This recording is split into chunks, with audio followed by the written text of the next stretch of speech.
think you lose a lot of that in Zoom. You do. You know, and I think the more levels of tech there are over it, the worse communication gets. Yeah. And that's something that I find really troublesome kind of going forward just as a culture. Yeah. Is that if we continue to vote for, you know, a text-based way of communication, I think that's going to be real troublesome.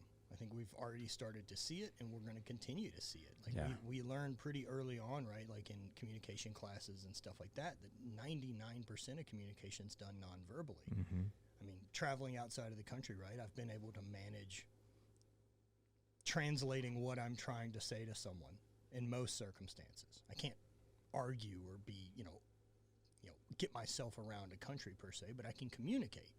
But if it was just text-based, you can't. Right. And so we lose empathy, and we lose tone, and we lose nuance, and we lose context. We lose all those things when you switch to text, especially when someone can read it at their convenience and then put their own filter over it of what mood they're in. Well, you said it right there. There's two filters that are at play that when you're using text or email or anything like that. Anytime I'm working with a client, you know, or my kids, right, or even my wife, and if I think to myself, I'm like, okay, the feedback I'm about to give or what I'm about to say, how could it be interpreted the way that I don't want it to be interpreted? So what I'll do is I'll either send an audio just over the phone, or I'll do like a quick video, and then that way, you know, they can see the look on your face, they can see your voice tone, and because like how many times have we texted or emailed, why are you so angry? I'm like, Sure. I wasn't angry at all. What are you talking about? Like, well, the tone in your email. I'm like, how do you get tone out of an email unless you're using like very specific words? Do you remember like the first time you started noticing that?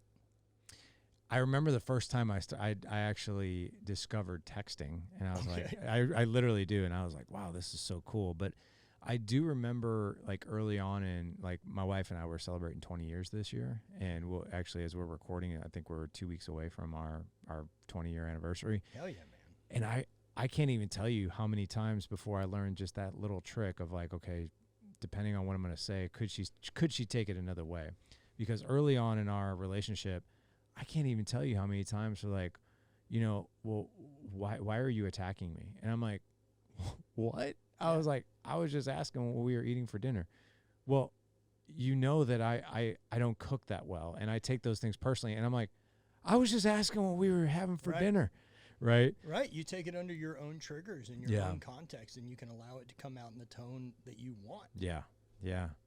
Yeah. It's really interesting. And especially with kids too. Like, I think as adults, you know, we move so fast and furious that, you know, when we communicate with our kids, it's just like on the fly. Like, oh, I'd send this to my buddy, or I'd send this to one of my employees or whatever else. And you send it to them.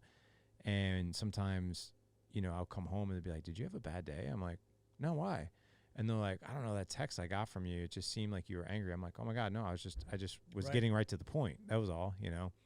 So yeah, I know we're doing this swap, which is really cool, but yeah, you know, and I've done homework on you, but I gotta be honest, Matt, I looked at it this morning, 1,028 interviews of my own. Okay.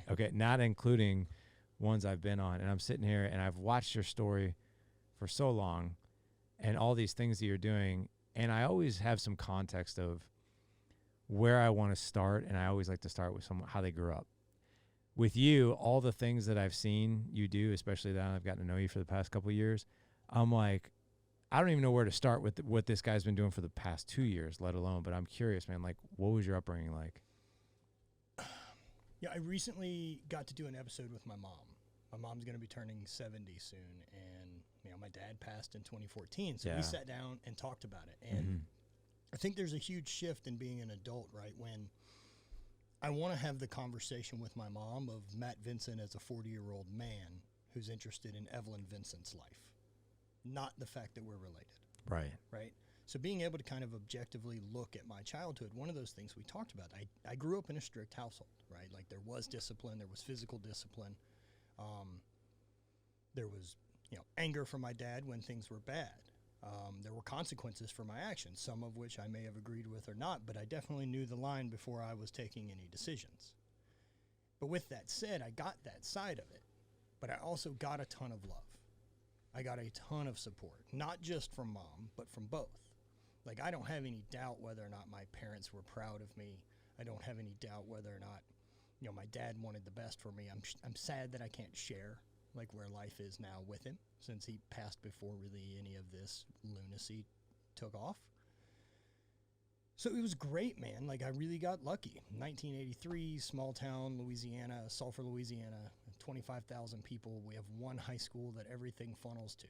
And so between the luckiness of my parents being awesome, my brother, who's 5 years ahead of me, is also awesome.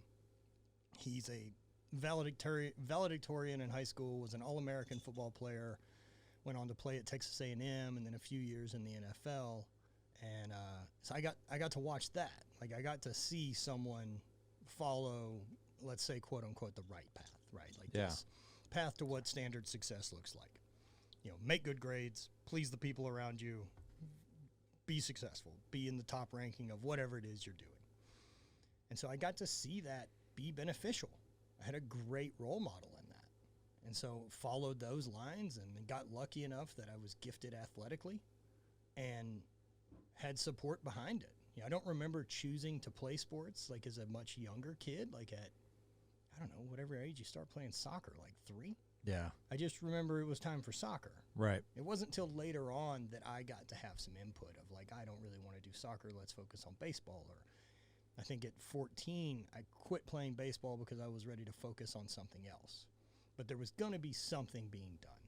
Like, I wasn't coming home from school and just doing nothing. Like, we had a sport to do. My mom was a teacher, and Dad got home a little bit later after working in the refinery.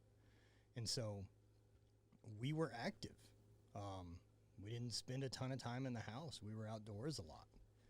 And I think all that impacted me a lot. The lucky parts are that the athletic thing came with it, because my brother's far more of a,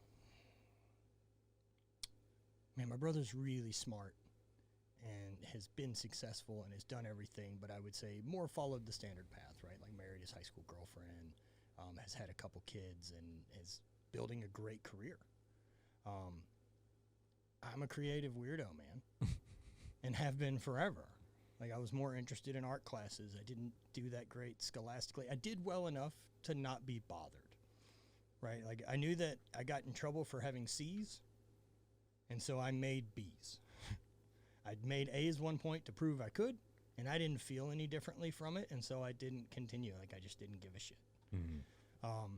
Luckily, that was acceptable for what my parents thought the standard was, and that allowed me to skate through as unbothered as possible and pursue the things I wanted. Got it. So got to do some stuff with art and got to, lean into the more creative things. I got to spend time around a bunch of different friends. Through high school, found some success in sports. I was All-American, not All-American, All-State in 2 sports, football, made decent grades, and then chose track and field. What did you do in track and field? Shot put, discus, and hammer. Okay. And that was probably one of the better moves I've ever made. Like, I think that left or right turn in life is a really big one. And there wasn't any pressure from my parents about going to play football or following in this. It was doing something. They wanted to see me pursue something I was interested in and passionate about and wanted to get better at. And so they always pushed that, but there wasn't any disappointment. Do you know what I mean? Like, as long as you were doing something. Right. Yeah. And so I got so much benefit from that. And then, the other side of that I look back on now with really luck of it after being injured and those type of things that came later in life, without that athletic ability and without that role model in front of me, man, I don't know who I am. And I can see that now, realize that if I came from a house that my parents weren't stable and we didn't have love and we just had the discipline side, I'm missing a ton. And if I didn't have a role model in my brother, like if my brother was a turd, oh man, I don't know how I turn out. I have no idea. I have so many questions. Sure. So my first 2 questions are this, and then I have a question about your brother. But you mentioned love and support was present, but also maybe a balance of consequences. Of course. Sometimes physical. So what was, looking back in your childhood, what was the love and support? What did that look like? And then what did the consequences look like? Love and support, right? That I was really able to pursue things, whether that was sports or being around different friends and trying new things. I remember I spent a bunch of time with a bunch of stoner dudes that were playing in bands. I just liked a variety of people. I've never kind of had just one direction that lit me on fire that way with people. I floated around a lot of different groups in high school. Wasn't ever, was with the popular kids because I'm good at sports and had that type of thing going on, but I didn't just hang out with them. Mm-hmm. So I had support, and I didn't have any weird pressure of, like, why are you hanging out with these fucking losers? There wasn't any of that. And were they? Yeah, kind of. But I was learning something else. What I was seeing was people pursuing something other than sports, right? I always had that support. Like, I knew my parents were proud of me. I knew that the love and proud they had of me was unconditional, that it wasn't based on me accomplishing X. I wasn't chasing that love. I already had it. And I knew that it wasn't going to go away because I also was disciplined, right? And so discipline for me looked like a variety of things. Went from anywhere from grounding to the belt, anywhere in between. I was a kid, between my brother and I believe my parents were probably stricter and harder on my brother. And I would say overall quantity of physical discipline, I probably got more. The second born. Yeah. Look, man, I know me. Yeah. I can't sit here and lie to you and say I didn't need it. I did. I needed boundaries and I needed consequences. And I remember my parents saying something very important to me, and it was like, if you're going to be willing to play, like take the risk, you got to be willing to pay for it. And these consequences are set, and you know that's there before you choose to take the actions you do. And I damn sure know, good or bad, I made lots of positive decisions as a kid based on fear. Based on, I know the outcome of getting caught doing this. Mm-hmm. I know the outcome of stepping over that line and where that ruins trust and where that ruins the freedom that I've built with my parents. And so I was, I guess I picked and chose when I crossed those lines. Probably made for some good decision making, like you were saying. It helps. Yeah. And I mean, what it taught me, right, they didn't say this is right or this is wrong or that, like, we don't love you. There's consequences. And as long as you're willing to deal with the consequences, choose whatever you want. So my third question, the love, support, and then the consequences. There's a reason I'm asking this question, selflessly, but also selfishly. Sure. Because I have 4 boys. I have a 15, 17, 9, and 7. And, I'm always pretty protective of my kids' privacy, but I'll share this with you. So my 15 and 17-year-old probably couldn't be more different. Neither one is better than the other. And I'll say that twice. Neither one is better than the other. They're just different. So both great kids, no complaints when it comes to schoolwork or making good decisions. Like, they got a good head on their shoulders. They're not into drugs. They're not into alcohol. They're doing really damn good. I will tell you the differences are, so my oldest one is musically inclined. So he knows how to play saxophone. He can pick up a guitar and just start playing by ear.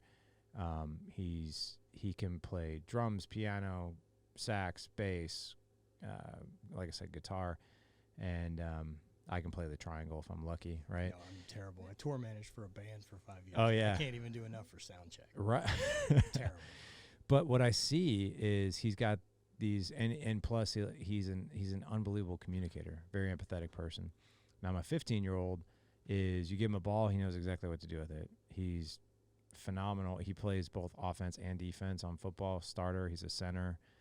He also plays defense, and he is a great wrestler. And all these athletic things come very easily. And he's strong as an ox for his age. He's 15 years old, 175 pounds, and he just squatted 385. Hell yeah. And he can deadlift about 400, and he's bench pressing now, I think, about 240. And he's insanely strong. Well, my 17-year-old sees this, right? And then when they're, and my 17-year-old's obviously older, and they'll go up to him and be like, dude, did you hear how much your brother, benched today? And all this, and he's like, yeah, about 10 times, and I could see how there's a part, and he and I have talked about this. He's like, in a way, I feel like I'm living in his shadow. And I'm like, but are you? I was like, if we look at it that way, then I can totally understand how you feel that way. I was like, but everybody's an individual, and everybody has different talents and skills and gifts, right? And Mason can't play an instrument to save his life, and neither can I, but you can, right? Not everybody can speak to an adult or have an in-depth conversation or know how to be empathetic or to be a good listener, right? But you do, right? You're a fast runner. You run the 100-meter dash and you're in track, but Mason can't run. So, it's human nature for us to focus on what we don't have. But what would it look like if we focused on our gifts versus like what I don't have? But I think a lot of young people really get caught up in that. So the question that I have for you is, did you ever feel that way growing up? Yeah. So how did you deal with that? It took a long time. Yeah. It's taken a long time. Like, I would still sell there's still echoes of that.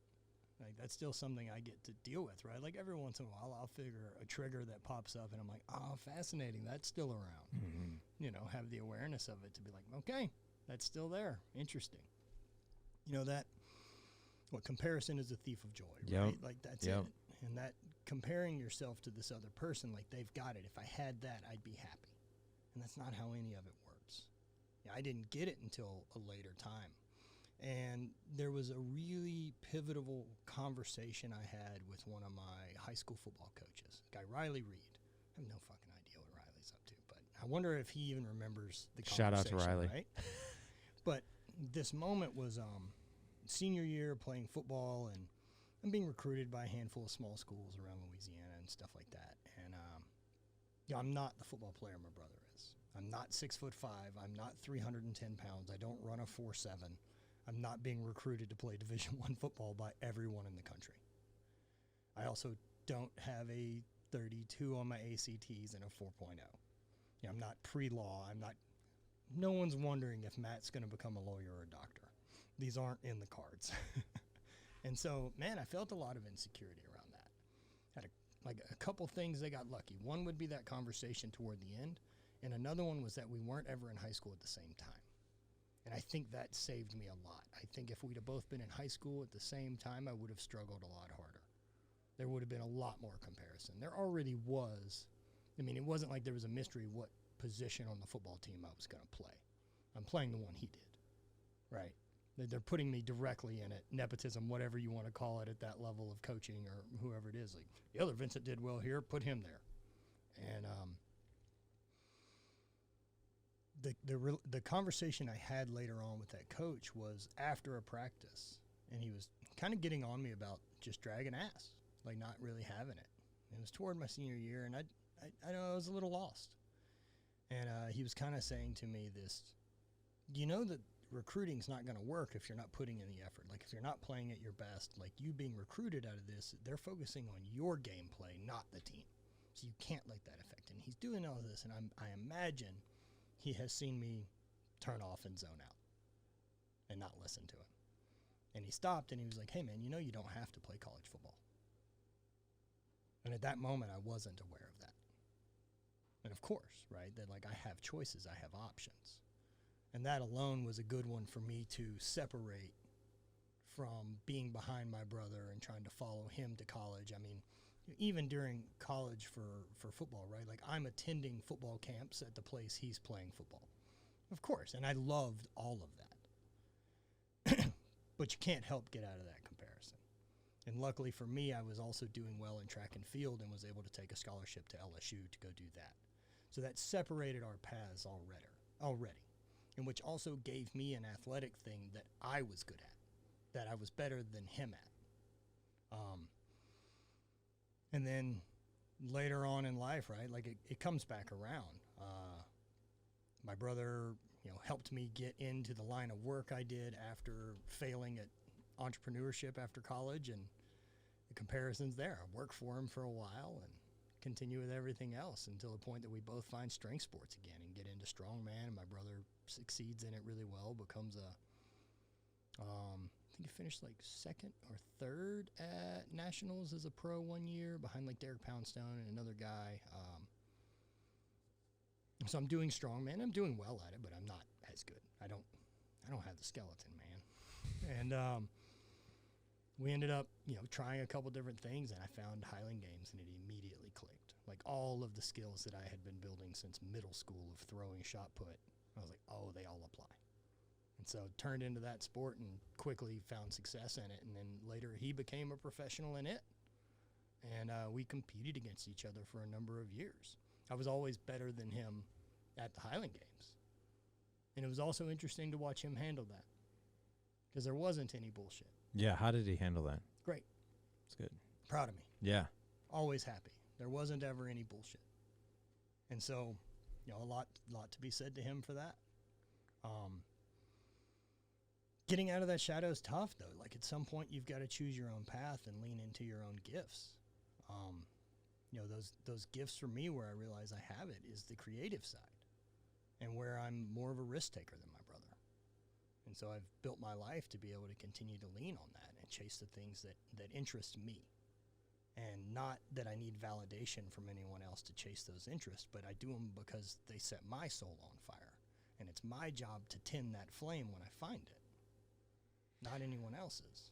Why do you think most people put that flame out? I think there's a long time spent doing what you're supposed to do, and whatever that means, right? I've kind of lined that up with this thought of your base self versus your best self. And so my base self I would define as like who I am before awareness.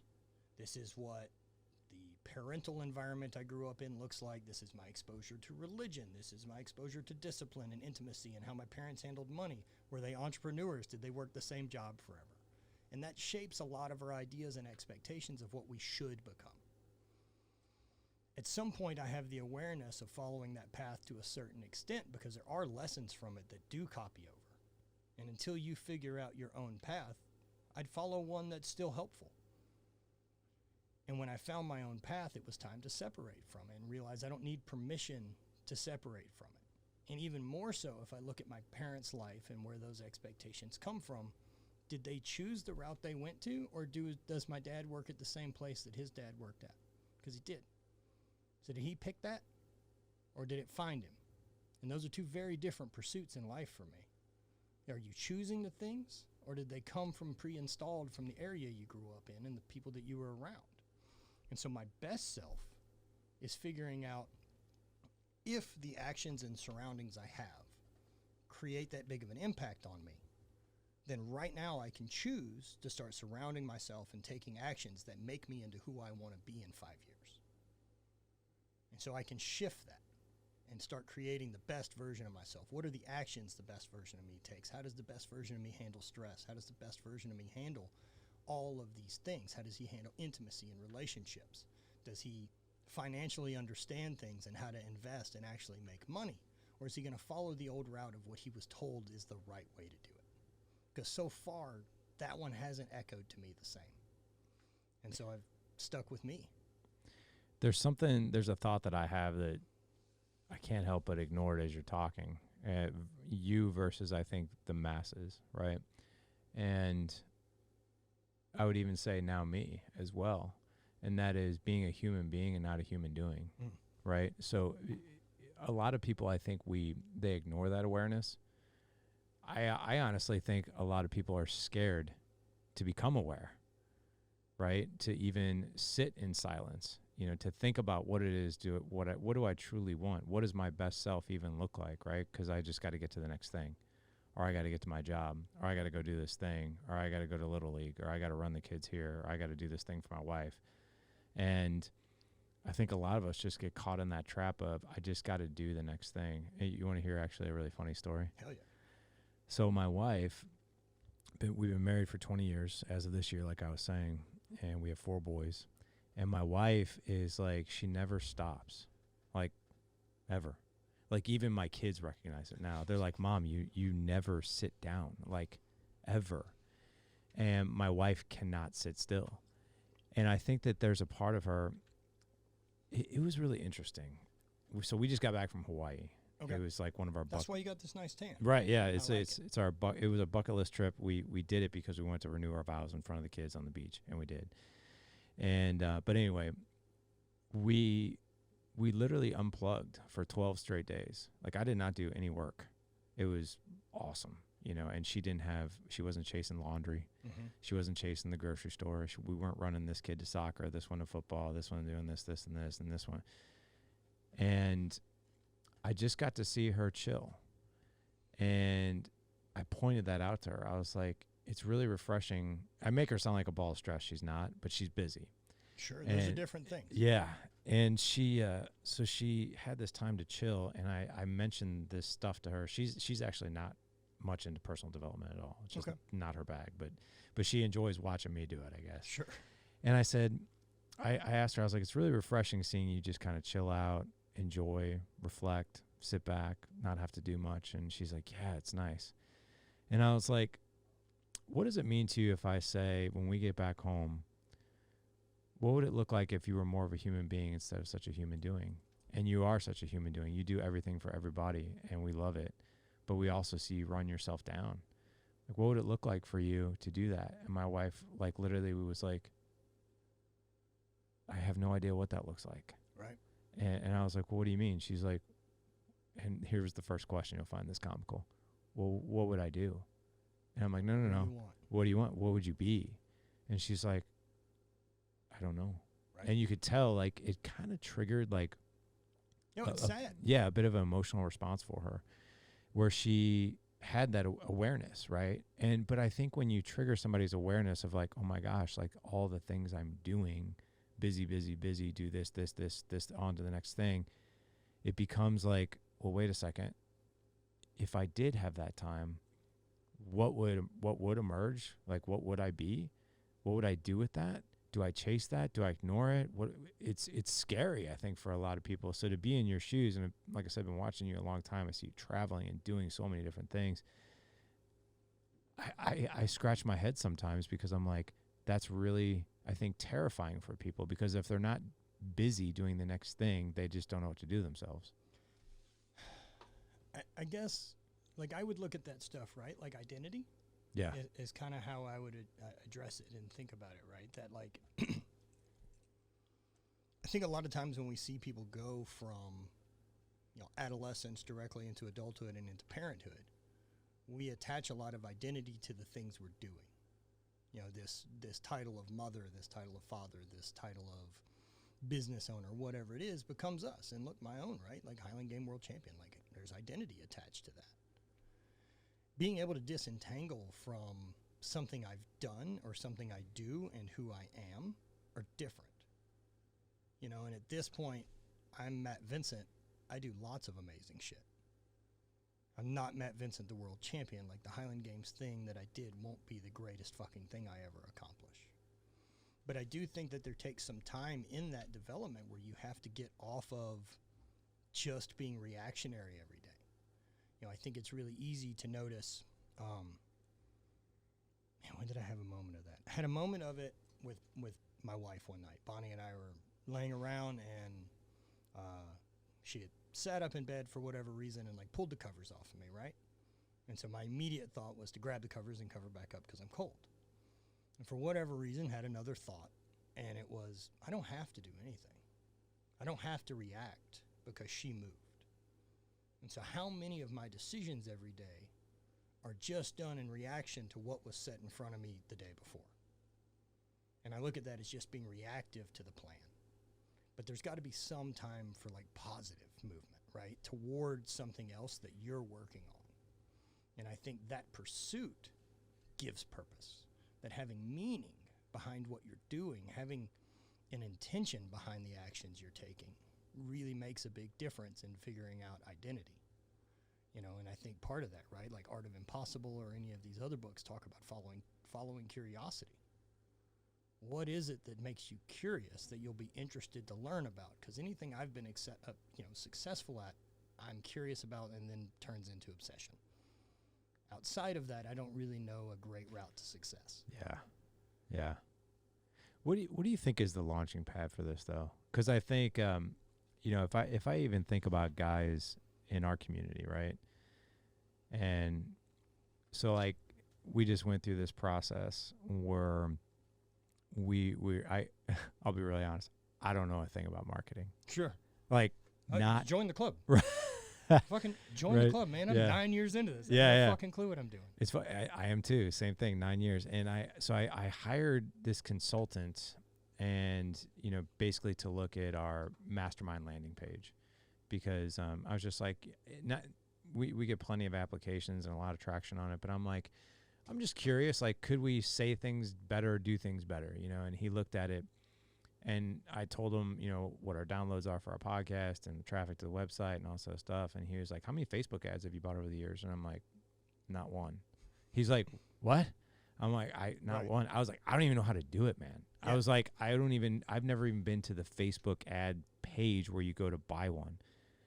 He's like, holy crap. He's like, well, what about Google ads? And I'm like, nope.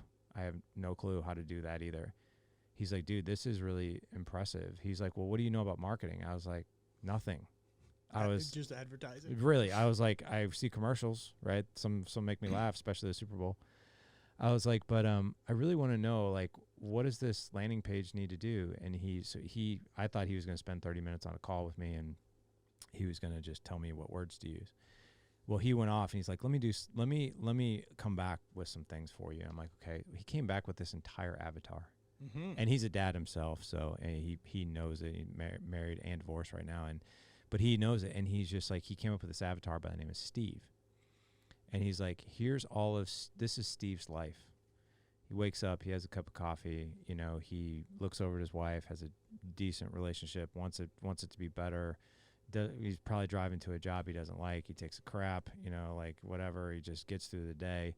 He doesn't really know how to navigate marriage. He's not the most patient father, but he's trying to be. He has every intention to be the best possible human being he can. Tools. No tools whatsoever, and has all these fears. He's tried podcasts, he's tried books, and he's actually even scared to try the next new thing. And if he does, could it flop? Like, should I just keep doing the same thing, just this daily grind, this wash, rinse, repeat? And I'm like, holy crap, dude! Like, yeah, that's him. I think that's one of a few of our guys, sure. Right? But I was like, I've never heard it said quite like that. So it got me really thinking about Steve, because guess who used to be Steve? Yeah. Me, right? And I started thinking about it, and I'm like, well, where does you and I, we're so far along in this journey now of, I think, awareness and being and who we are and what we want to be, the 5-year vision of how feels real white belt. It does.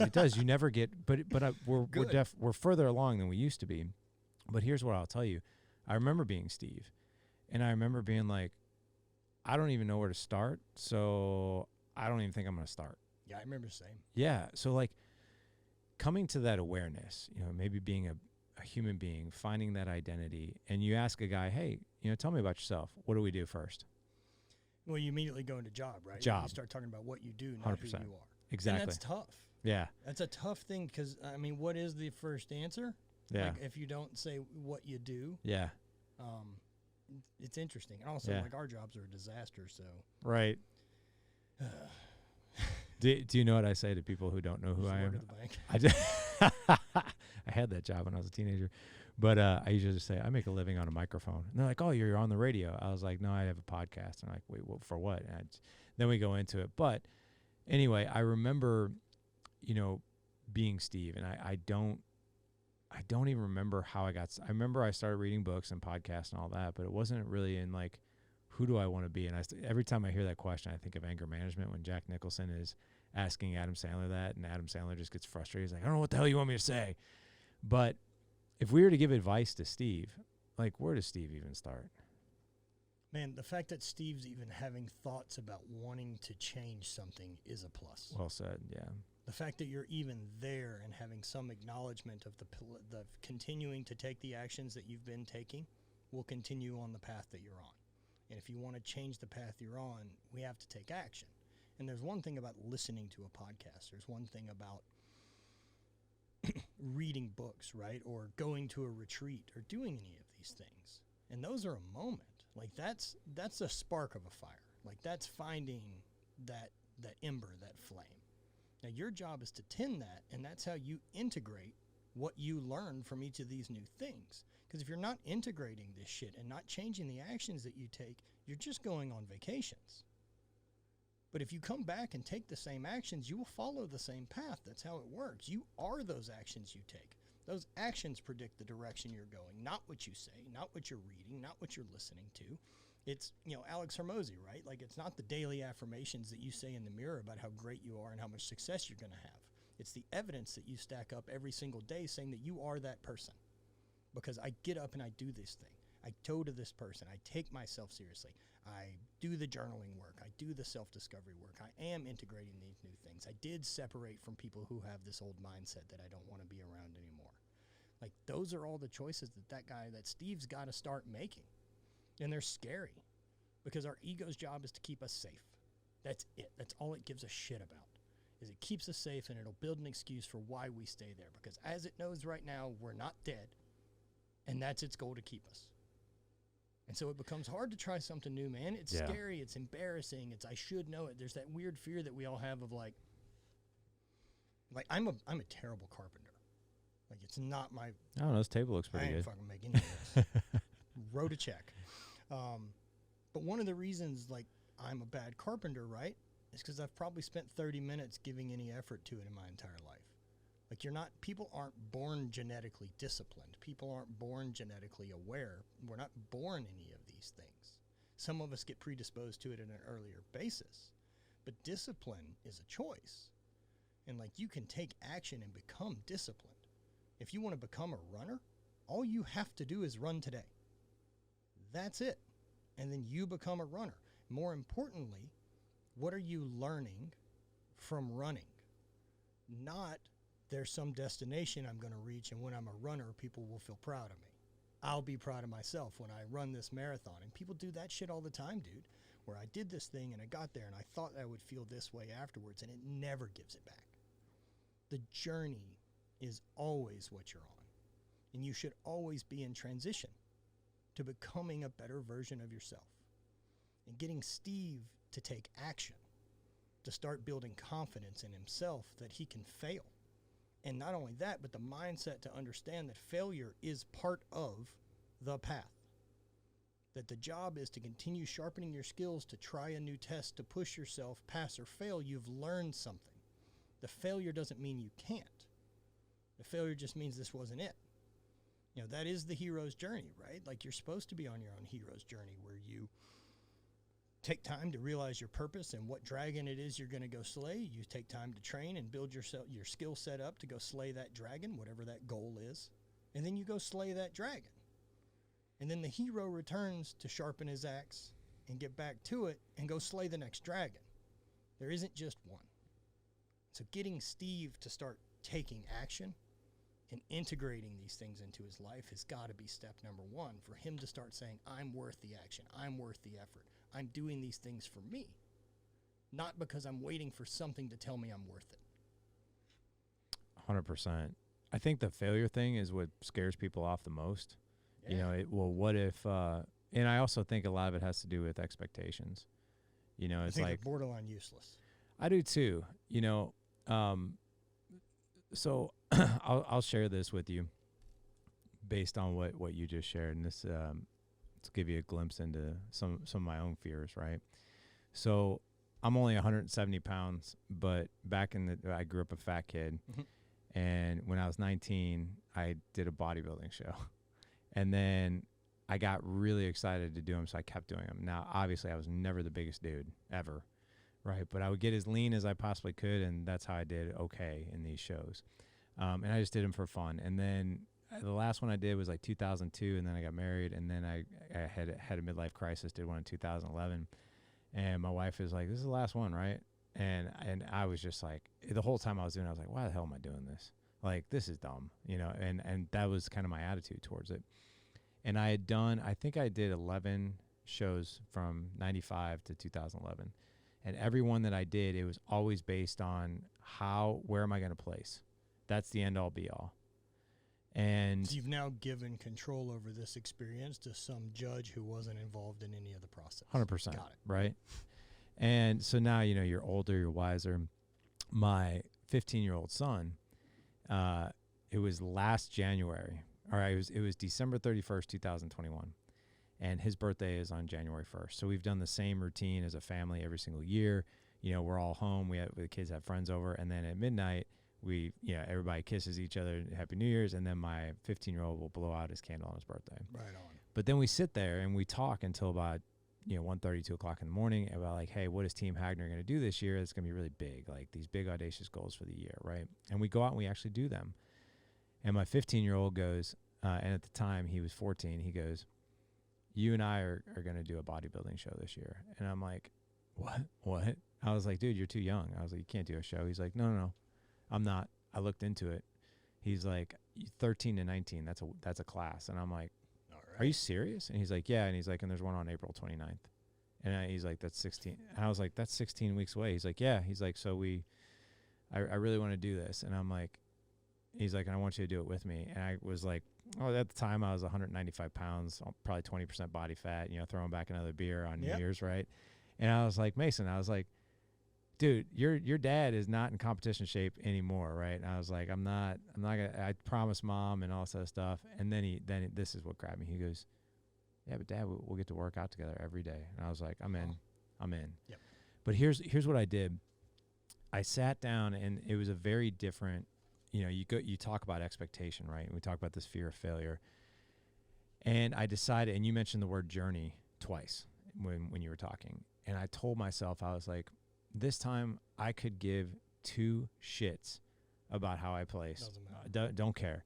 It's all about him and I spending time in the gym, having conversations, doing this together, and I'm going to get in good shape again.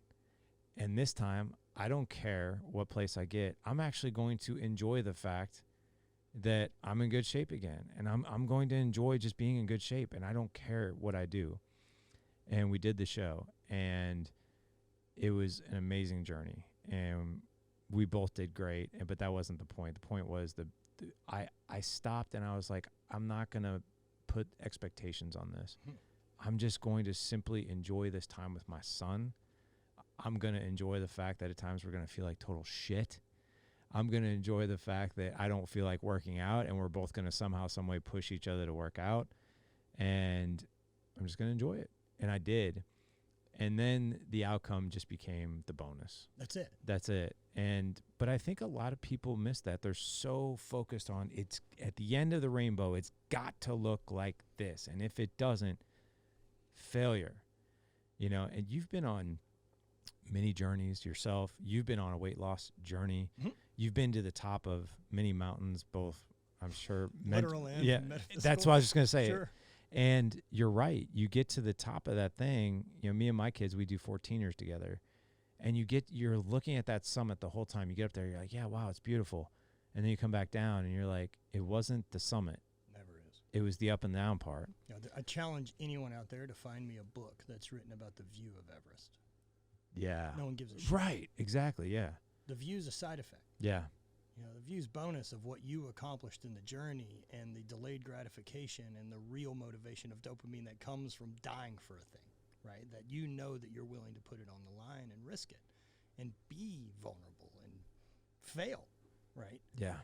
And so that that expectation you put on the destination answering your questions, I've never seen it to work, and for my own, along my own lines of it, we were talking a little bit before the show that I did the Katy Trail. Yeah. Right? So I did a 243-mile bike ride in a day, trained for it, and, wanted to learn what I could from it. My intention going in didn't have a time constraint. My intention was just complete. Either finish the ride or see where we fail. Because as an athlete, I love the strength side of stuff, right? Because the reason I got into strength training, what was my intention behind that? What was my intention behind becoming a thrower, right? The same with the bike ride. What was the intention? Is what can I learn and what edge can I find? And with strength training, I want to know how strong I can get. Now, I can have some expectations on the backside of it and be like, well, I didn't hit this and I didn't quite get that number and blah, blah, blah. The difference is it doesn't fucking make any difference. That 5 pounds didn't separate you from happiness, I fucking promise it. The intention was that I wanted to figure out how strong I could physically be. I found out those numbers. Whether or not I agree with them as what I wanted them to be is indifferent. But I got a metric back based on my effort, based on my capabilities, based on my focus, based on my discipline, all those things. And so being able to follow that intention, like what you're saying, right? That like you realize that I don't give a fuck what these people say at the end of this thing about how this journey went for me, but I'm going to commit 100% effort to doing this. I'm going to learn what I can from it. I'll get in better shape. I'll set myself up for success in the future. I'm getting to lead by example for my kids. I'm getting to create this incredible memory that'll never be taken from us. And I get to lead and be a fucking father. Like, that's the intention. Who gives a fuck what the judge thinks? 100%. You know, the same way with when I got after the knee replacement, decided to do this run in Bryce Canyon I did 2 years ago. The intention was finish. I wanted to be in good enough shape to enjoy my time in Bryce Canyon. That was the goal, not go fast. One of the greatest things about becoming best in the world at the Highland Games and now being on the backside of that is I'm never going to be best in the world again at a sport. It ain't happening. Chess. 40. No. It's a sport. Chess is a game. But I'll never be best in the world again. Damn sure not at running. Yeah. 40 and a fake knee ain't it. And so it removes any of that expectation, right? Because how am I going to do it this compared to the last thing I carried all my effort into? Less. It will always be less. And so I can just deal with that and move on and realize less doesn't need to be close. I don't need to be second best in the world. What I want is to see what I learn from it and steal all these newbie gains from as many things as I can and have the intention of it. Like, what are we doing? What's the intention? What can we improve in ourselves?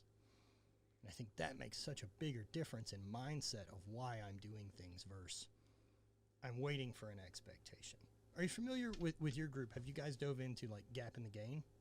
I know about it. Okay. We haven't dove into it as far as, like, you know, the actual book. Yeah. Yeah. See, that whole mindset, right? Like, you're familiar with it. Yeah. And so, you know, that I think when I'm chasing that expectation, that's living in the gap, right? Like, I'm waiting for this thing that I don't have yet to fulfill me. And so I'm constantly stuck in this feeling of not being there yet.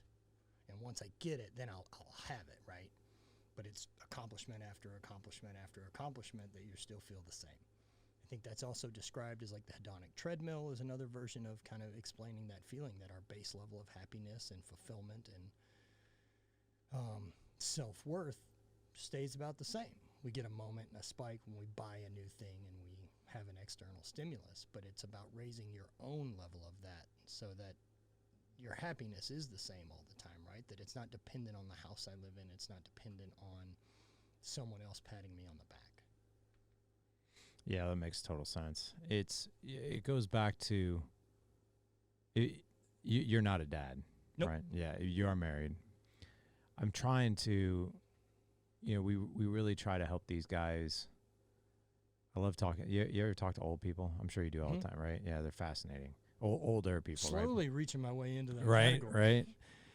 But I'll tell you, I always get so curious when I get to talk to somebody who's quite ahead of me in life. Mm-hmm. And there have been more answers that have been within the theme of what you and I are talking about than I expected. Mm-hmm. You know, I always ask guys like, hey, if you were my age, you know, again, what advice would you give yourself or what advice would you give me?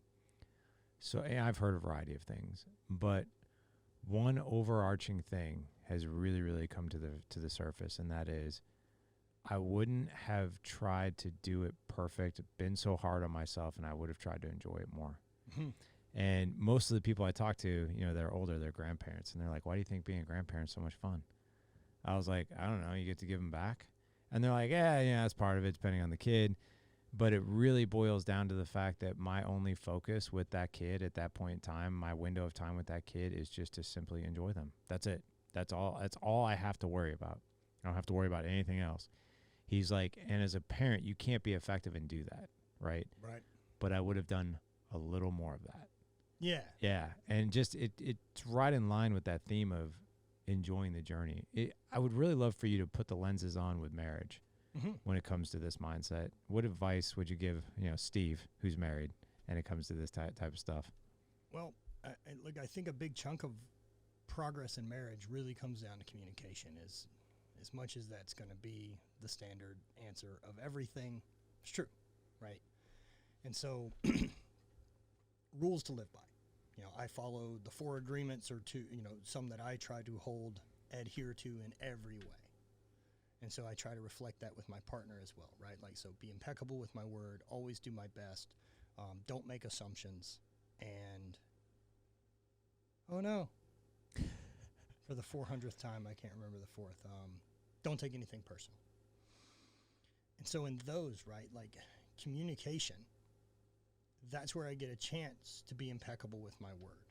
What I don't want is for my partner to misunderstand my intention of what I'm trying to say, because the language can get sloppy and I may fuck it up. But I need you to understand what I'm trying to say and listen to my intention and not necessarily the words all the time. Now, with that said, being impeccable with my words means I don't attack. I don't let my feelings get in the way and say something. Like, I'm not trying to win a fucking argument with my wife. We're on the same team. We're trying to get deeper understanding for why we feel the way we do. Because there's also some other hard rules that happen in my relationship and I don't tolerate, right? One of those is there is never fucking anything done out of maliciousness. We can miss stuff. We can fuck things up, right? But it's not malicious. An example of this would be, I'm not great at noticing when the floor needs to be swept. I don't see it. I spend all day up here, and what ends up happening is Bonnie cleans the floor most of the times because she works out of the house most of the day, right? She sees it. She notices it's dirty before I notice it's dirty. And so there was a period of time where she was kind of bummed that, like, oh, shit, so I'm the one who takes care of all the house stuff, right? So she has made an assumption that I think she's responsible for doing all the house things. She's now taking offense and taking it personally that I think that's her shit to handle. It's beneath me. When the truth is, I don't see it. And so we've had to stop and say that. I'm like, look, I don't see it. If you want me to do it, say it to me, and I will happily do it. I will never fight back, and I've never fought back when you're like, hey, do you mind if you'd sweep today? Would you mind vacuuming the basement? Would you mind doing this? I will. I don't see it. I'm a lunatic, and I'm locked in on my shit. I'm excited to do the things I have on my day-to-day, and I will blaze past all this other stuff. And so acknowledging those characteristics in each other and that I am working on it and that you can tell me and I'm not offended doesn't mean I'm not doing enough. It's not this, you never do this. We're not speaking in absolutes. We manage how we communicate, and we don't take offense. We don't attack each other, because I don't tolerate malicious intent in my life. Like, if you say or do something toward me to make me feel worse, there's maliciousness. And I do not communicate with my partner in that way, ever. And that takes awareness. It does. And I think most couples, they don't define those boundaries, right? They just wing it, right? Now, also, if you started a relationship in your 20s. Right. Right? Like, right. So there's habits that are built in that this is how we communicate. This is what we're used to. That changed a lot for me after divorce and getting into a new relationship. Is I could see those things trying to creep back up and be like, well, this is how I did it. This is what I'm comfortable with. And I'm like, yo, what the fuck are you doing? Stop. Right. Let this be its own thing. Yeah. Well, you didn't bring your old self to the new relationship. Be silly. Right. Well, a lot of people do that. Well, a lot of people do it. Yeah, they do. Constantly. Leave one relationship just to swap it in and do the next thing exactly the same and wonder why nothing changed because you didn't do shit. Right. I think that's one of the things that couples really do miss out on is, number one, what are the guardrails? You and I both know George Bryant really well, right? We're both good friends. He loves the word, and one day I just asked him, I was like, why do you use this word so much? Container, right? And he uses that word container because for several different reasons, but so like conflict resolution, or how we communicate with each other, or how we go about parenting, right? We all operate within these containers, and within that container, there are boundaries, there are guardrails and rules that we follow, right? And I think a lot of couples do that. There's emotional resentment that's, you made a perfect example.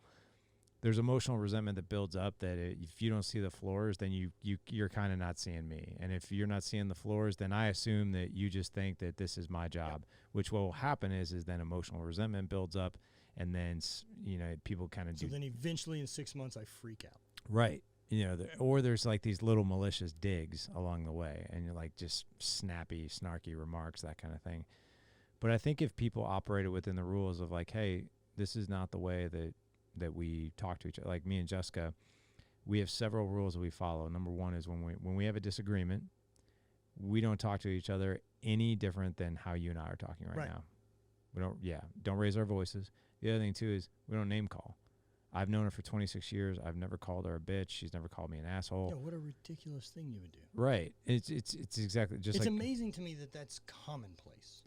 It is. That two adults who are trying to raise kids will talk to each other like fucking children. Right. I think what most people forget too is your kids have a front row seat to your relationship, right? You don't think they are where you're unhappy? Dude, they what totally they're get learning it. is what intimacy looks like. What they're learning is how communication happens within a household, what love and respect looks like, and what you don't realize, right, is that they're idolizing this relationship as normal. Yeah, it's normal. And it's not until you get out and either see other families or have your own relationship, you're like, holy shit, like that I saw this, and this growing up. I remember the first people I met that I thought enjoyed having kids. Yeah. Up until that point, I was like, oh, just people do this. Yeah. No one seems to like this. It seems to ruin relationships and create more stress and take away the intimacy from relationships. And then you two just become on defense all day playing with these monsters. Right. I know that wasn't for me. Yeah. And then later I got to meet people that raised kids in a totally different environment, and I was blown away by it. Yeah.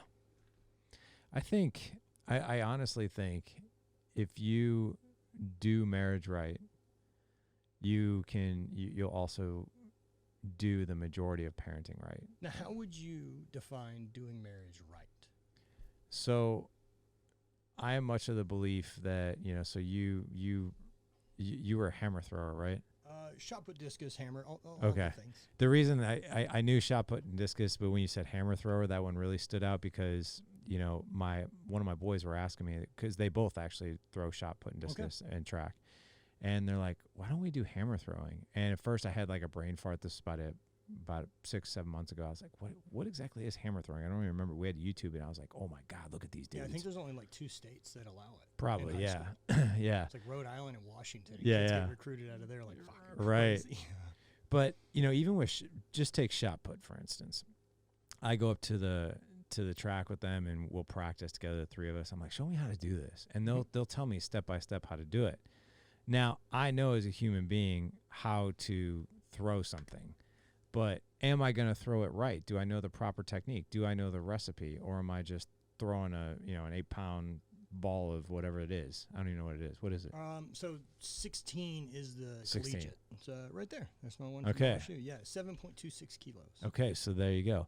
So that's a long way to say that there's an absolute recipe. There's a skill set that when it comes to marriage. So like, for instance, a man's need 3 basic needs besides obviously food and clothing and shelter and all that, but his relationship needs are to feel appreciated, validated, and respected. At the core of who we are, that's truly what we want. Women want to feel seen, they want to feel heard, and they want to feel safe.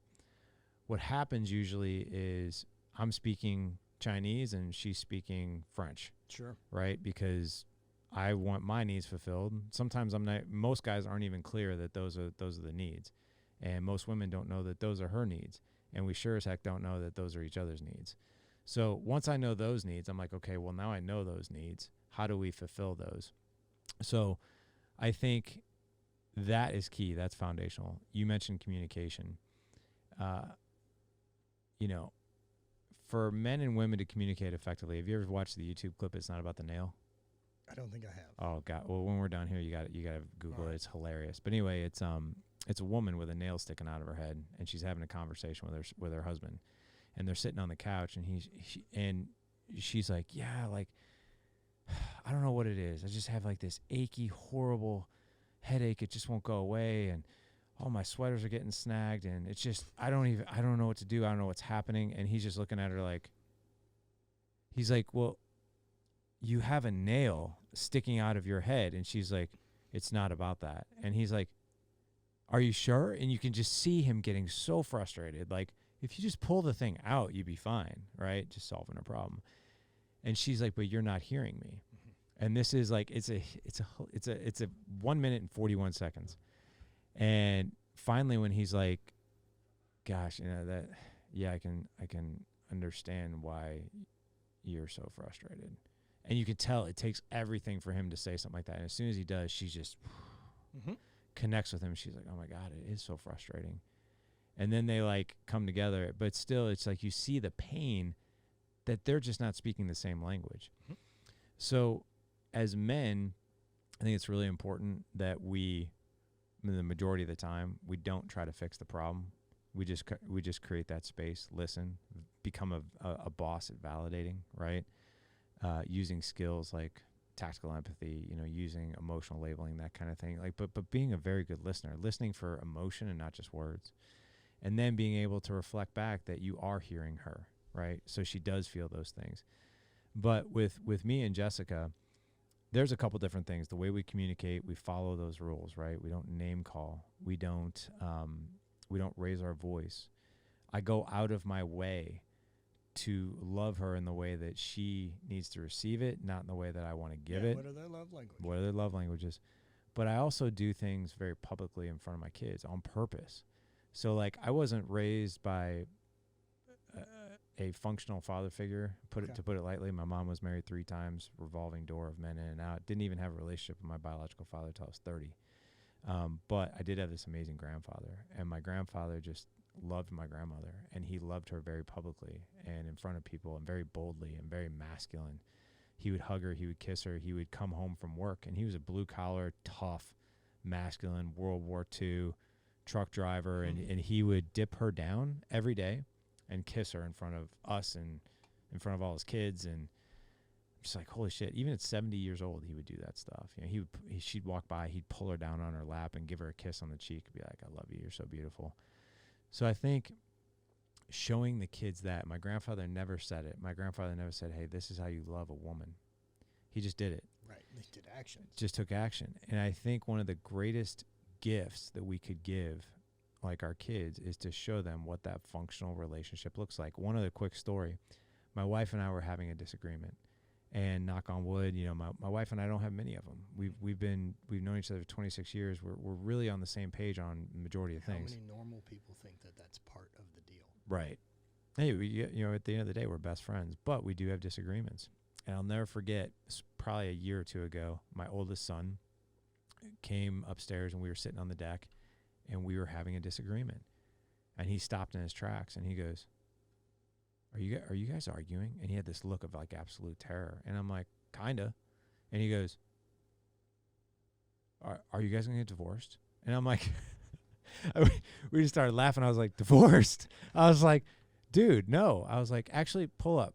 Yeah. Have a seat. Yeah, I was like, chat, dude. yeah. I was like, I want you to watch this. And I asked my wife, are you cool with him watching? She's like, yeah. And I was like, this is how you resolve conflict as adults or as human beings. You don't go up and punch your brother in the face. This isn't just how you resolve conflict with your spouse. Right. This is how adults handle it. Exactly. Right. So we did it. We got through it. Took about 10, 15 minutes. And I looked at him. I said, and my wife and I think we came to a compromise. I don't even remember what it was. I was like, what did you notice? And he goes, and he watched the whole time. He goes, you guys never yelled at each other. I was like, that's one. What else? He goes, I didn't hear any name calling. And I was like, yeah. He goes, what else? He goes, when the other person was talking, the other person didn't interrupt. I was like, yep. And I was like, and what happened at the end? He goes, you guys came together on an agreement where you both had to give a little and get a little. I was like, 100%. I was like, this is how you resolve conflict. And it was really cool for him to watch that. And, I'll share this with you too. A couple nights ago, my wife and I were moving outdoor furniture back into the house because this massive storm was coming through St. Louis, and we were trying to get it in, and we tilted the table up, and I told my wife, I was like, I wanted to say, hold on to it because we're going to flip it this way. And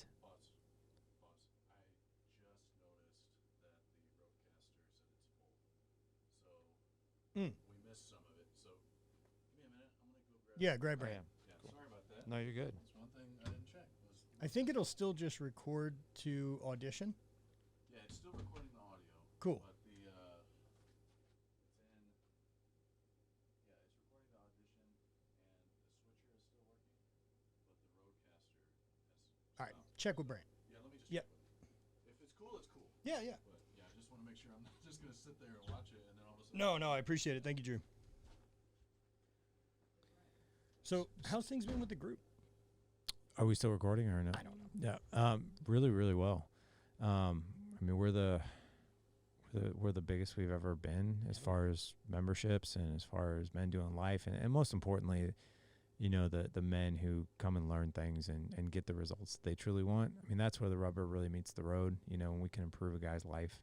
But yeah, it's going great. We have an event coming up in October. Nice. What are y'all doing? It's called the Dad Edge Summit. Should be our 5th one. It's our 4th one. Thank you, COVID. But this one is the biggest one we've had yet. We're going to have about 250 guys out there. We rented out the Westport Social House for one night, you know, so we're going to have that all to ourselves. One of our keynote speakers is going to be Blake Brewer. Very good. Just want to make sure that I wasn't missing anything. We still good? Yeah. Yeah, it's still recording, so I'll just. Hey, we'll just make a note to pick back up where we were.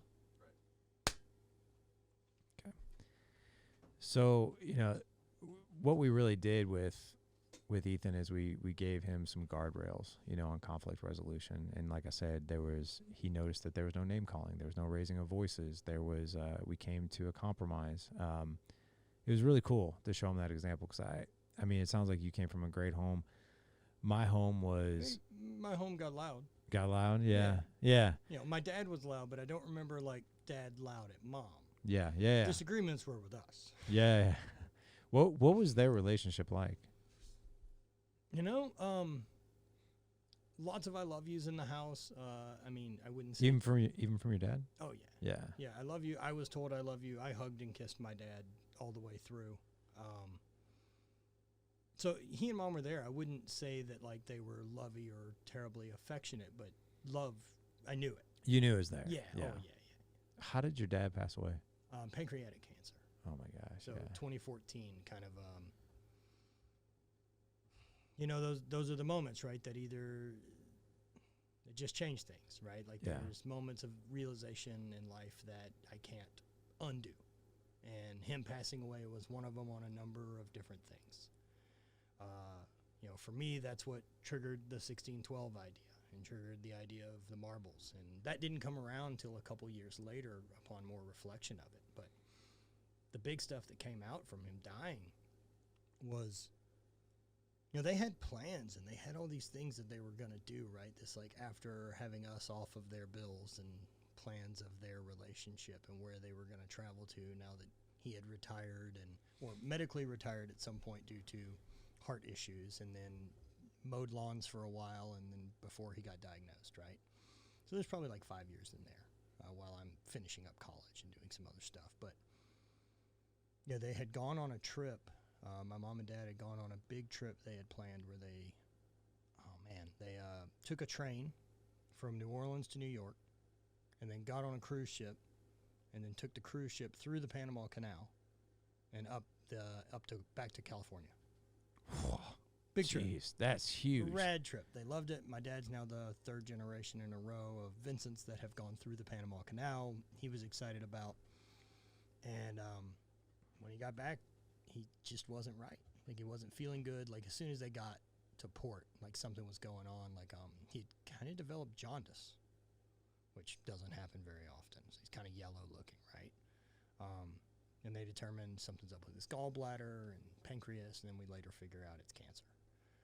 So that would have been like in May of 13 when my mom called me and is still saying things like there's something going on and we found no one's saying cancer. From there till him dying was like 11 months. And the last 4 of it were really ugly, where I watched him have 6 or 7 surgeries and try to chase this thing and realize it isn't going anywhere, and I watched him fade away and become a shell, you know, and know that he doesn't want to be here anymore, that he can't do any of the things he loves. And, you know, the realization too is, you know, his brain's not sick. He's trapped. The machine doesn't work anymore. Like, he still knows all the parts that make him him. He just can't get this thing to go outside anymore. It's not safe. And with that, like, I realized that no matter what I do to stack the cards in my favor of this life and my health or whatever I can do, like, that's one of the ways this thing may go. Is I may end up sick, and I may end up with a really ugly fucking 11 months of the way out. And if that's the case, the ride's got to be worth it.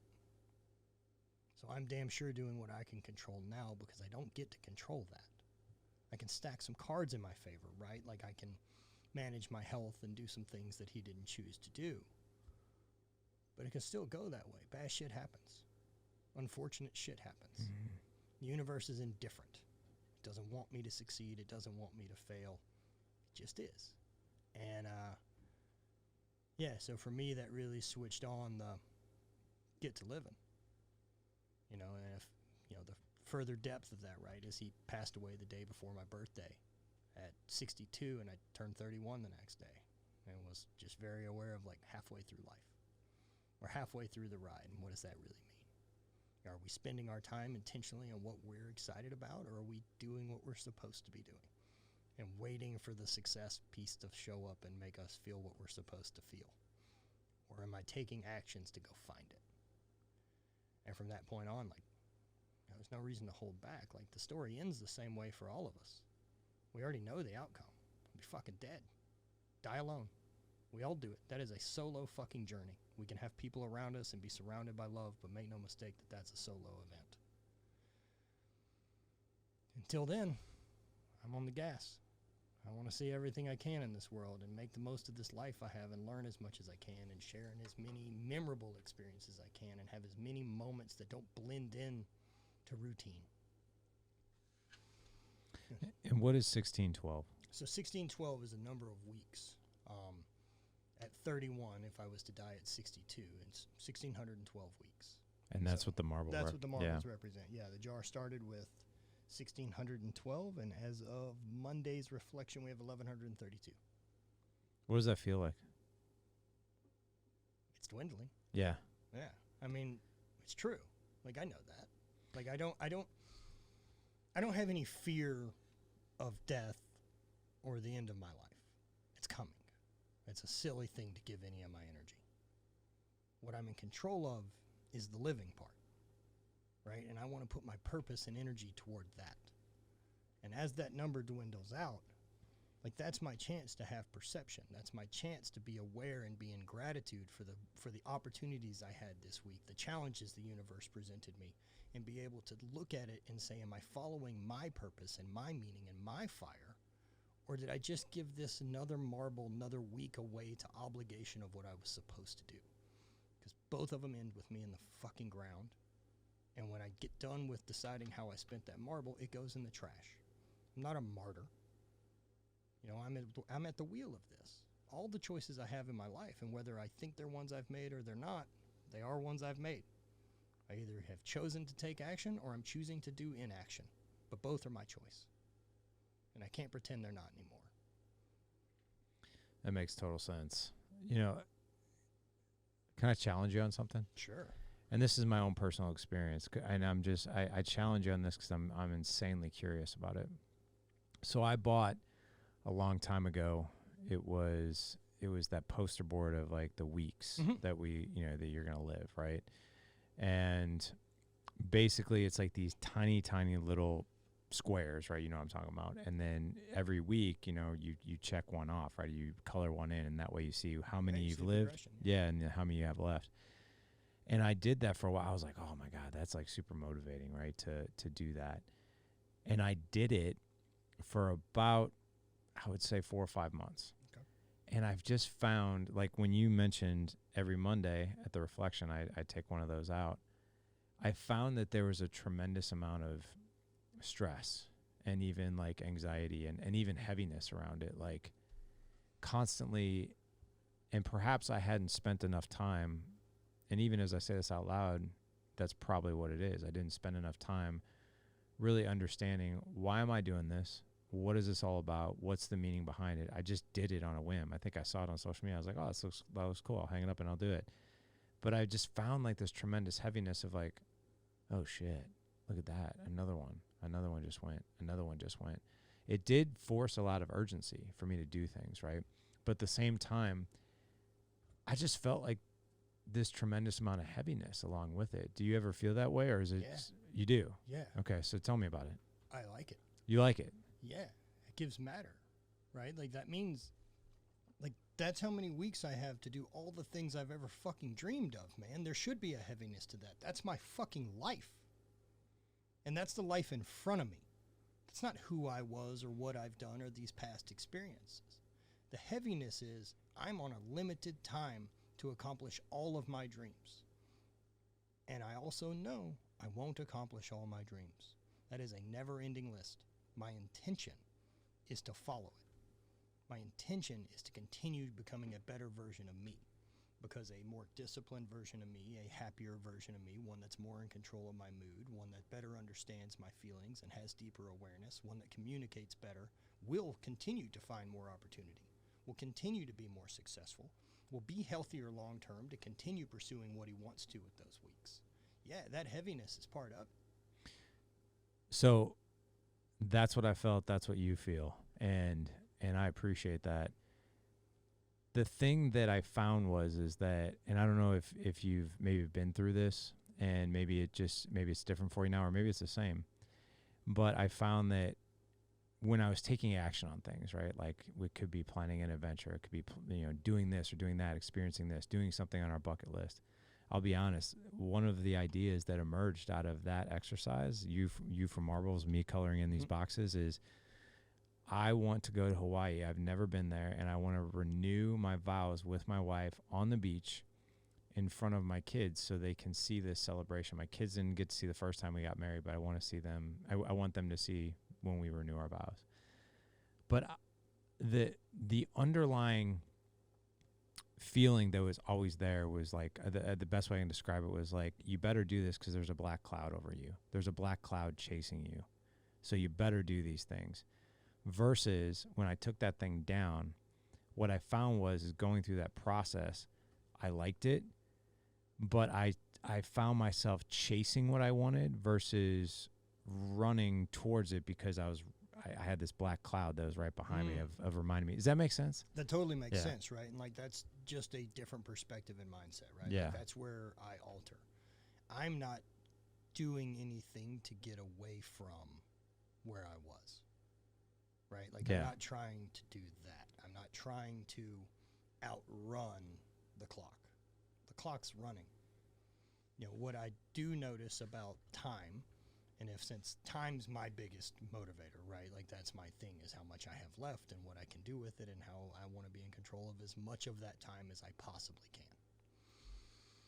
And so with that time in front of me, like I want to be, like you said, my intention is moving toward the life I want and the skills I need to support that life and what I need to know and structure I need to have to handle it once I get the opportunity for it. Not, I have to get this done. Like I'm not knocking things off a list to get to the next thing on the list, right? Like I'm aware my list doesn't ever end. That's a silly fucking thing to chase. Nor am I doing it as a statistics. What I want about these moments and these memories is I want presentness. What I want is an indecipherable experience that doesn't blend in with other moments in my life. I want more things that challenge me to grow and be uncomfortable, because I noticed the way I perceive time differently, right? And like what you're saying is it's just another week. There's another week. It's gone. And man, life does that. And the reason it does that is because we're on autopilot. Think about how many men you know that are on autopilot every day. They're not exposed to a new thought, a new conversation. They're not trying to learn something new. They're not pushing themselves to any type of discomfort or level of where an adaptation would have to take place, right? So why would your body and brain not just fill in the gaps? Like if it already knows the conversations you're having and it knows the route you're taking to work and it knows all these things, you don't have to be present. It'll happily give you 10% of the operating system and get you there. And if you continue to tell it that's all you need all the time, it'll continue to make 10% what it offers. But unless you're creating adaptation the same way physically we grow, we're not going to change. Adaptation comes from stress. It comes from discomfort. It comes from being able to push yourself into that area and go, oh shit, we're okay. And that's where our body has to change and grow from, because we're told, hey, something's going to come up in the future that we're going to need to be ready. And so it stays ready. Otherwise, why would it? Why would our bodies continue to produce testosterone after 30 when most men are done competing, done lifting weights, done trying to fuck, done trying to have kids by the time they're 25? Why would we keep it? You haven't told your body in any way, fucking shape, or form that this is valuable and we need to maintain it. Makes so you total create sense. the adaptation to make it work. Yeah. And this is where I encourage people, because how you're living, right, is very intentional. Yeah. It's chasing the things that are bringing you life. You know, I think if Steve were to look at his jar of marbles, he'd be like, holy shit, like, I'm not always going to have today, and there's not always going to be tomorrow, and there might not even be, like, what do I'm not banking on all those. Right. There's no guarantee I get home today. What do you do on Mondays? Tell me about this reflection. So I follow my morning routine, and part of my morning routine has journaling. I journal every single day, write about something, and usually my Monday routine is journaling on the marble of the previous week. So take me through, like, so today we're recording, it's Wednesday. Yeah. What did Monday look like? So Monday looked like looking over last week. Yeah. What did last week look like? So last week for me, we returned from a road trip like 10 days early. We should have got home like 2 days ago. We drove up to go camp on the UP and traveled around for a bit, got eaten by bugs, and came home early. And I've never bailed on a trip before. And with our setup for camping, right, it's a roof tent on top of a truck. So if the bugs are out, driving's not a problem. Being in the tent's not a problem, but there's no real hangout. And I like camping. I like being able to paddleboard and swim and do all the other activities that come with that disconnect. And just driving somewhere, popping the tent open and climbing the tent is a silly fucking routine. I'm not enjoying it. I'm not being refilled by it. So we punched out, and I had a weirdness about it. And when I got home, like, it took some time to reflect that we're back a week early. And so I used that, you know, to look at what can I do with that time, right? And last week, looking at it, I dove headfirst into creating this course I know that we're going to be putting out for my group, this morning routine course, being able to set yourself up systematically the way like an athlete warms up, right? That this is a Pavlovian response, that I know how I feel after I warm up and I'm ready to fucking go. That's the time. I want you to do that for your morning. Like, do this thing that sets you up systematically for success and puts you in a good mood and does those things and gives you focus, right? So I'm diving into that course. I'm trying to figure out the best way to implement it. I'm trying to figure out the marketing strategy for it. All the things that come with that side of doing it, plus filming some 50 videos that need to be done with it. And I can catch myself like anyone else. Like, I knew that I'm going to do it before the end of the month, but I got home early. So now I can either steal that time back and put it to work for me, or I could have just chilled for the rest of the week with an empty schedule and not made any moves. And that isn't the route I took. And so I thank myself for that. I thank myself for having the awareness that we weren't having fun, so we're wasting time on this trip. Let's go home. We don't fucking owe it to anyone to stay out here for another 10 days to prove a point. Let's go home. We're 9 hours from home. We got a chance to still be together. We were able to still slow down last week when we wanted to. I got a bunch of things done that helped set my future self up for success. And I spent that marble training, being around people in my community, forging new relationships, doing these things. And so for me, like, that marble got spent doing the things I wanted to, spending my time how I want to, and not doing what I was obligated. And so at the end of that, like, that's the reflection piece, is like, what was the week spent on, and was it a plus or a negative? When you do that morning journaling on Mondays, do you normally go through, you know, the highs and the lows, the things that worked well, the things that, no? What do Not you do? anymore. Okay. I mean, I've been journaling pretty consistently since 14 or 15. And so there took prompts when I started doing it then, but I don't really need much of a prompt now for what I'm trying to journal. A lot of times during my morning routine, so like my morning routine here on a perfect day, like I'll kill 2.5 hours doing it. It's great. And I'll get up here around 5 and I spend an hour doing cardio. I'm off of my phone. And during that cardio, I watch like a documentary or something like I'm inspired by, or depending on like what work I have to do that day, I'll kind of tailor it, right? So like today I know that I need to record a bunch and set up videos, and I'm going to be talking all day. And so from that, like, I want to be inspired. So I'll watch a documentary, usually people overcoming challenges, right? Like 14 Peaks or adventure stuff. That I one's like. awesome. Love it. Yeah. So that's where I start, like, my first hour. It's just letting my brain and body slowly warm up. This isn't some brutal cardio session. It's zone 2 stuff. I'm also getting in, warming my body up and telling it we're going to need its activity today. So let's give it a chance to get moving and give a chance to assess how we feel and what needs to be addressed. We're being inspired by new information. I'm not zoning out. I'm not putting on something I've seen 30 times. I'm not just zoning out. Like, I want to be intentional with it. After that hour, I move to the sauna and sit in there for about 45 minutes or an hour. And I usually switch to an audiobook. And during that, that's when I journal. There is typically something I have caught from listening to this new audiobook or the documentary or whatever I was watching that has triggered a thought. And that's what I'll run with that day. You know, how that spoke to me, how that reflected another idea that I can lay into and look at it as further evidence or whatever it is. Like this week I watched Last Dance. I watched all the Michael Jordan stuff. That's awesome. It's great, right? I too watched that during cardio sessions. Mm-hmm. That was, so many people told me about that, but it was so uplifting to watch that. I found such interesting thoughts from it, right? Yeah. Like what? Tell us. So as an athlete and being fortunate enough during my time competing, like, I got to be best in the world at a thing. I'm not fucking Michael Jordan, and nor am I the Michael Jordan of the sport I did, right? But I did at 2 moments in my life, without a doubt, there isn't anyone else on earth better than me at this thing. And the flow state of competing on days like that. Like, I know I'm at world championships. I know I'm in big moments, and I know that it's coming down to, like, oh, this last event is it. This will be whether or not we win. And I know I have it. Like, I know it's there, right? Like, that feeling and knowing Jordan's got that. Like, there's a whole spectrum of that level of competence as a competitor. And I wonder, what's it like at that speed for the NBA to feel like slow motion, to be that far and ahead away, and then, you know, chasing that level of flow state the rest of your life is a tough one if you try to do it. Other things I noticed in that documentary, Michael Jordan's an asshole.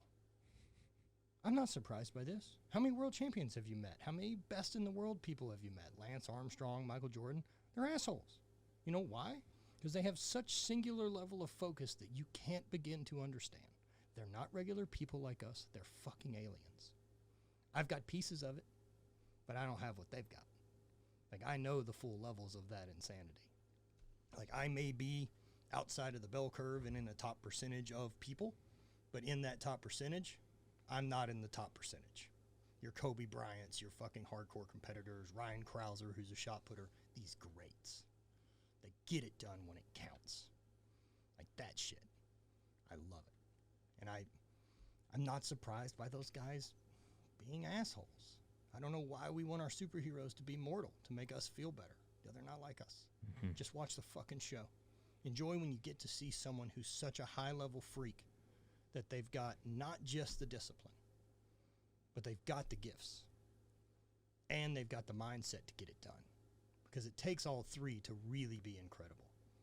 And just getting to watch that and realize the capability of what humans can do when they're focused and not beaten up by anxiety or these fears, it's a possibility. Yeah. That's what I see. I'll tell you, man, I never thought of journaling like that.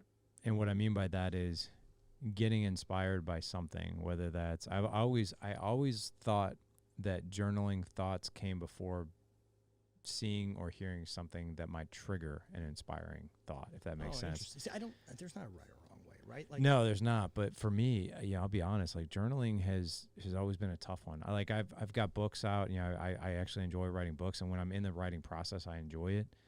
But there's like this certain amount of heaviness when it comes, I still do it, but there's a certain amount of heaviness that comes with it right before I do it. However, I watched The Last Dance, and it wasn't too terribly long ago. I've watched 14 Peaks, right? And I started thinking, I'm like, wow, that's awesome. Like, look at that. And you feel almost euphoric, and you could be unstoppable in some way, shape, or form as well. But I never ever thought about like what particular thought do I have right now after seeing that or hearing that or reading about that is inspiring me to do something maybe different today, or a different thought that I have about that. And that's cool, man. Just out of curiosity, I loved 14 Peaks. I love The Last Dance. I'm a documentary freak. I love them. I love true stories. But what other documentaries or even audiobooks have really captured the mind and heart of you? Big variety, man. I liked adventure stuff, right? Like if people talk about like their role models growing up and like people that you kind of wanted to build your persona around, right? Like, even though I'm an athlete and I came from this side, like I never fucking wanted to be Hulk Hogan or a bodybuilder or fucking Barry Bonds or Michael Jordan. I like Indiana Jones. I could see that. Yeah. Got the idol. Right. The idol. You know, I like Indiana Jones. I like Anthony Bourdain. Like, I like these guys that kind of dance on the colored, line between doing what you're supposed to and living outside in the extreme. Like, guys that realize there's not any rules, that there's consequences, but there isn't any fucking rules. You can make whatever you want of this life, and the consequences follow it. And so seeing guys like that, like, that's what, I lean into, right? So there's a great one I recently watched called, I'm going to brutalize this guy's name. It's like Jaworski's Dune. Yeah, I haven't heard that one. So yeah. I love directors. Mm-hmm. I'll dive into that in a piece coming up. But like Jaworski's this French artist during the 70s that wanted to make an adaptation of Dune. Got the rights to it and start putting it together, and puts together this incredible universe and idea of the movies he's going to make. He has figured out like practical ways to get it done. He's gotten Mick Jagger on to like play a role. He's got Salvador Dali's playing a role. The Baron is being played by like fucking Orson Welles. He has this ridiculous cast lined up, and no one will give him the cash to do it because it's crazy. Yeah, he's trying I'm to sure. accomplish. Yeah. But watching that, like, I love the unreasonableness of it. Yeah. I love that he doesn't fucking need anyone to tell him whether this is right or wrong. He is driven to create it. It has to get out of him. Mm-hmm. It's as much compulsion as it is anything else. I like documentaries with guys. David Cho is a graffiti artist and guy that I find infinitely fascinating. He's got a bunch of YouTube stuff that's interesting. He's a wildly living person, and I'm always inspired by that. What else has recently been? I want to ask you, I don't want to interrupt your thought, but have you seen The Producer? No. What? You're welcome. Okay. There's 10 hours of cardio for you. Right. So The Producer it's a mockumentary, so it's a series. I think it's 10 series, 10 episodes. I don't know if I'm saying the guy's name right. Miles Teller, he's the guy who played Rooster in Maverick, the latest one. He plays Goose's son. Got it. And so he plays the main character. The whole, Netflix series, I'm pretty sure it's on Netflix.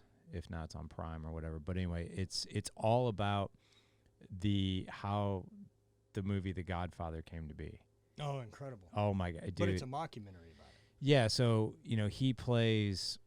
Oh my God, I can't even think of the guy's. Chino? No. Yeah, so it's the guy who produced the actual movie. Okay. And the shit that he had to go through to actually get that movie produced, and of course it becomes like one of the top grossing movies of all time, right? The Godfather. So The Producer, it's going to drive me crazy, the guy's name who actually did it. But anyway, it's all about him and the hoops he had to jump through for Paramount to even be like, to even want to do the movie. Well, then he finally gets, the blessing to do the movie. Then he infuriates the freaking mob, like in real life, where they start like threatening his life. And they're like, you make this movie, we're going to kill you. Like, you can't make a movie about our life, and get away with it. That's the kind of thing. And then he makes buddies with this other mobster who like protects him. And then they have to jump. They're so like, it's a freaking miracle, man, that movie even got to the theater. And the cool thing about the character that he portrayed, because I actually watch film and all those things just a bit differently. I watch like for characteristics in people. And there was something about, like, every time a challenge was thrown his way, and they were endless, the way he would handle stress was always calm.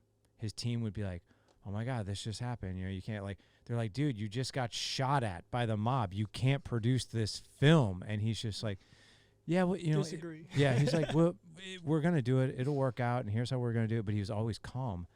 And it was just this fascinating portrayal of what this guy had to go through to get from that book, and there's a guy who plays Martin Scorsese, of course, because he's the director. Sure. And the producer, and what those guys had to go through to get that film up on the screen. It is insane. So along that lines, right? There's another one I really love, and it's called Blood, Sweat, and Chrome, and it's about the making of Mad Max Fury Road. No, like George so Romero? the original, right? No, the newest one. The new, okay. Yeah, the one with Tom Hardy. Oh yeah, okay. So it's talking about George Romero, and it's like 10 years went into making that film. There's Really? like 3 or 4 times where Yeah. they had built all the cars and ended up storing them. So they're building like 3 or 4 of each car. They have 150 of these vehicles built in a warehouse somewhere in Australia getting ready to film, and then warehouse them and mothball them for fucking 7 or 8 years. And trying to get this thing shot and trying to get it in Namibia. They get passed to go to Namibia and go shoot in the desert, and they're doing all this, and they get there, and Namibia has 2 weeks of rain, and it doesn't rain there, and so now the whole place is green and beautiful. Like, we can't shoot shit. We're in a wasteland. Like, this is now no longer acceptable. So, like, even now the schedule gets changed again, they pull it. And, like, hearing the process of making that film and deciding that we will continue to drive on with this unreasonable pursuit. That stuff I love, man. Yeah. Like, that's the stuff that does it. What's that one called? Blood, Sweat, and Chrome. I'm gonna have to check that one out. It's a You'll really good one. you'll have to check out the producer. And Yeah. and for guys in the audience, what I'll tell you is one of the coolest lessons I learned from the producer was, as men, right? If you're a producer, which you are, right? You produce funds, you produce a house over your kid's head, you produce love, affection, all those things. You're going to be hit with a shit ton of stress, challenges, obstacles, and the way that Miles plays that character, of how he was just, he expected it, knew it. I'd love to know what the reality is. Right? I would too. But I think men can really take a lesson out of that chapter. 2 things I want to dive into. One, I'll go into it first. Your group being focused on dads, and you keep bringing up men, and one of the things you'd said earlier was regarding like the 3 things men need versus the 3 things women need. Mm-hmm. Now, do you look at those as male needs and women needs, or is that masculine personality and feminine personality? Because I believe there's sides to those 6 traits that we all need. 100%. And the percentage changes based on us. I don't really look at it as gender specific. 100%. I think it's more of a masculine, feminine energy for sure. Is it a human need? Absolutely. Yeah. Right. So, like, for instance, these are the more predominant needs, right? The ones that are most to the surface, the ones that most need to be fulfilled. If you look at your kids, they have the same needs of your wife, right? They need to be seen, they need to be heard and safe. But guess what? Your kids also like to be appreciated, and your kids absolutely need validation. Right, and we need that too. That's a masculine trait. But so does your wife. And so does you. We all need those things. But those 3 needs are the ones that are, they're the ones at the top of the water in the pool, right? Okay. Those are the ones that are most prominent.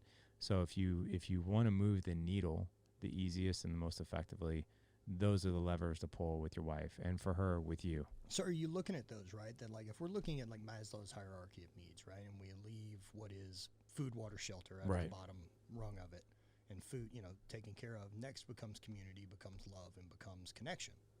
And then we have self-actualization and eventually transcendentalism or whatever it is. Do you think that those are the traits that make up that middle gap for men and women, where self-actualization is where I think we keep trying to jump to?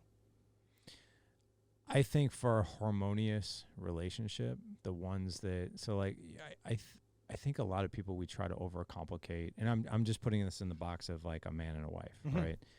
And I think what we do is we try to overcomplicate it. It's like, the worst thing is we guess at it. It's like, I think this is, I'm not really sure, like maybe, but if I know I'll give you an example. My wife, we're going on a quick getaway this weekend with the kids. We're just doing a flow trip and Hell yeah. fun stuff, right? And my wife, I called her on the way here, and I was like, hey, where are you at? What are you doing? I was like, we hadn't really talked this morning. I didn't know where you were going to be. And I was like, by the way, I know we didn't talk. You know I'm out of the house this afternoon too, right? She's like, no, I didn't really know that, but where are you going? And I told her, and then I was like, well, what are you doing? She's like, oh, I'm just picking up, like the bug spray that we need this weekend, and I'm picking up the sandwiches, and I'm picking up like, just spike ball and that kind of thing, so we can play outside and have a good time. And my wife views that stuff, and even her response said it so, as this is just what I do. This is part of my job. This is my role. And I stopped and I said, I just want to tell you, I really appreciate you doing that stuff. I was like, because to be quite honest, things like that are not on my radar, and things like that, when we get there, always make the trip go on steroids, right? It's like, we're going to be miserable if we don't have the bug spray. We're going to be hungry if we don't have the sandwiches, and we're going to make so many memories and be idiots playing spike ball. And it's because you think of those things and no one else does. So thank you for doing that. Yeah, it's the awareness of each other's blind spot. Exactly. And she was like, well, thank you. Like, I really appreciate you saying that. She goes, but I just kind of view it as what I do, but it means the world to me that you see it. So like right then and there, just saying that one thing just meant the world to her, right? So I think for men to really understand this, and it's two-sided, for women to understand this too. It's like, hey, if I want to make, a really substantial dent and an impact in our relationship, this is a super easy lever for me to pull. And if it's on my radar, I can pull it, right? Yeah. It was nothing for me to say those things, and to say those things very specifically. And the needle that moved for her, like I could tell, like she kind of like took this deep breath, and she's like, oh, well, thank you. Yeah, well, thank you. I really appreciate that. So I think it's just, I like to keep things very, very simple. Obviously, there's way more deeper things, sure, but in order to just move the needle and keep things less complicated for guys who maybe haven't done this ever or haven't done it for a while, get right on. It makes it easier. Yeah, weird how much thank you. What's that? Two words, thank you and sorry, are wildly important. Wildly important. Man, being right isn't as important as you think it is. Yeah. Especially when you realize, like, being right or wrong in the moment doesn't fucking matter as long as this whole unit is moving the direction we both want it to. Yeah. And we use a quote a lot. And by the way, there are times where you need to be right, especially as a parent. But there are times where I think a lot of times you need to ask yourself, do I need to be right or do I need to be effective? Which one is more important? And there are times where we need to be right, but I would say the majority of the time we need to be effective. Yeah, it's and again, like for me, and especially in my relationship with Bonnie, like we mark right as what we both agree on. Like nothing else gets a vote in our relationship that decides right or wrong other than us. Yeah. Which I think keeps us intentional, right? So the flip side of like me not seeing the dirty floor, one of the rules I've made myself and a boundary is I'm never allowed to be a piece of shit. And being a piece of shit is seeing the floor is dirty and doing nothing and leaving the fucking house because I know she'll clean it. Yeah. If I didn't see it, that's fine. Yeah. But I know. Did I have a moment where I was like, yeah, fuck you. Yeah. Go clean the house. Yeah.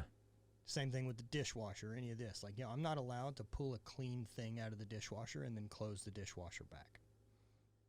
That ain't someone else's job. Right. Those are your dishes, asshole. Put them away. Yeah. And doing that and being able to take note of these things to, like, not be a piece of shit. It's not a piece of shit to not see it. It's a piece of shit when I have a flag that goes up that's like, oh, I could have unloaded the dishwasher and I chose not to because it's someone else's job. Yeah. No, you're a piece of shit. Yeah. Like, make an awareness of it and make a different move. I'm trying to teach this stuff to my boys right now because what they'll do is, and I did it. We all did it when we were younger. I did it.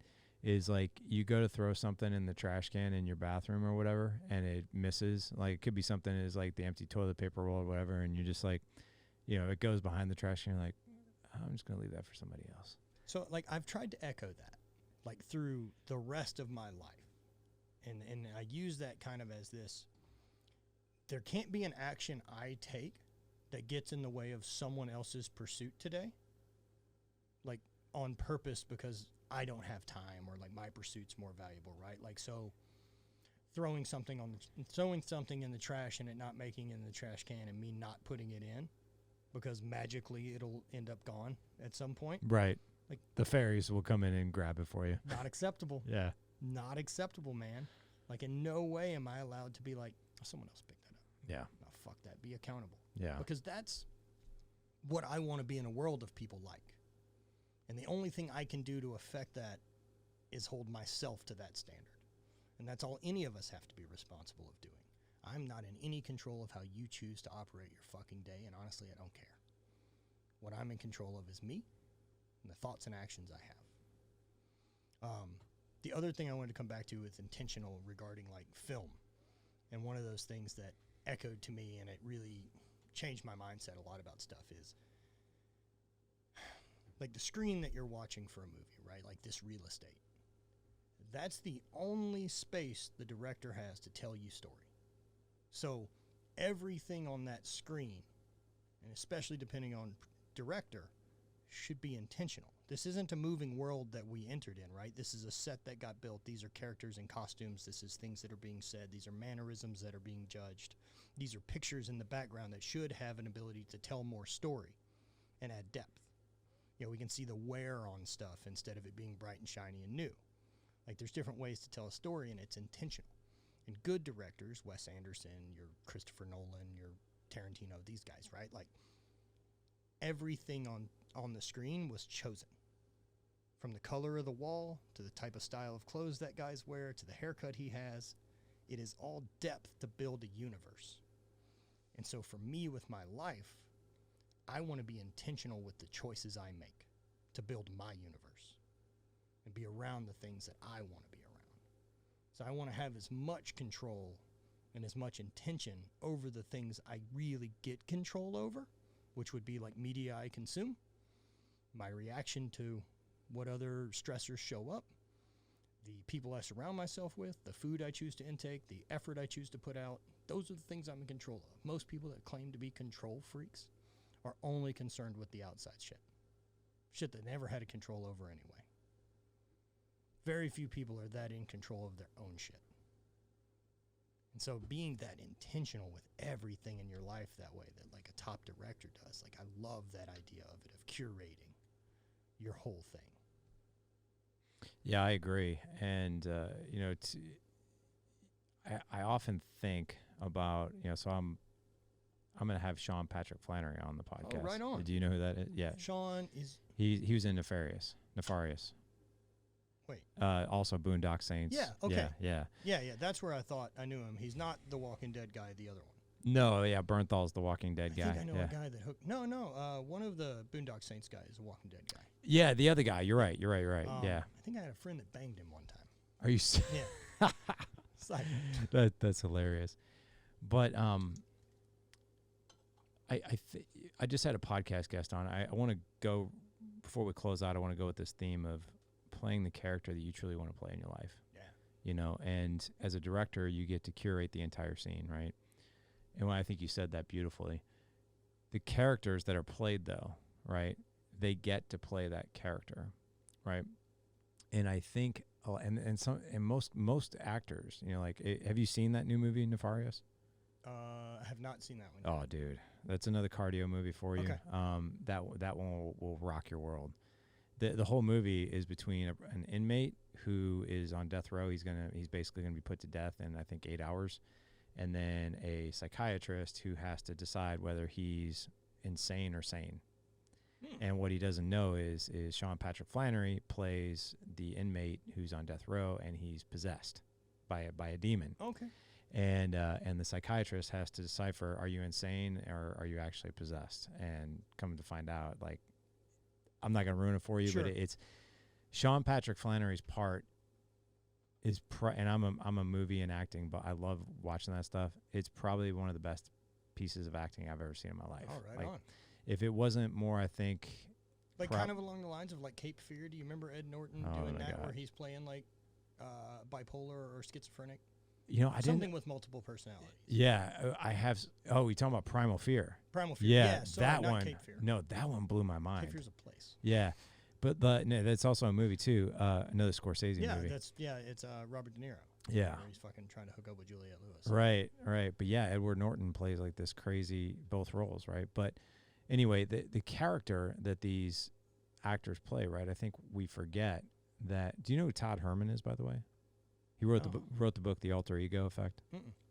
He used to work with professional athletes, Okay. and he would basically help professional athletes unlock an alter ego so they could perform better. All right. Right. So, quick example: Bo Jackson. He'll tell you Bo Jackson never played a game of football in his life.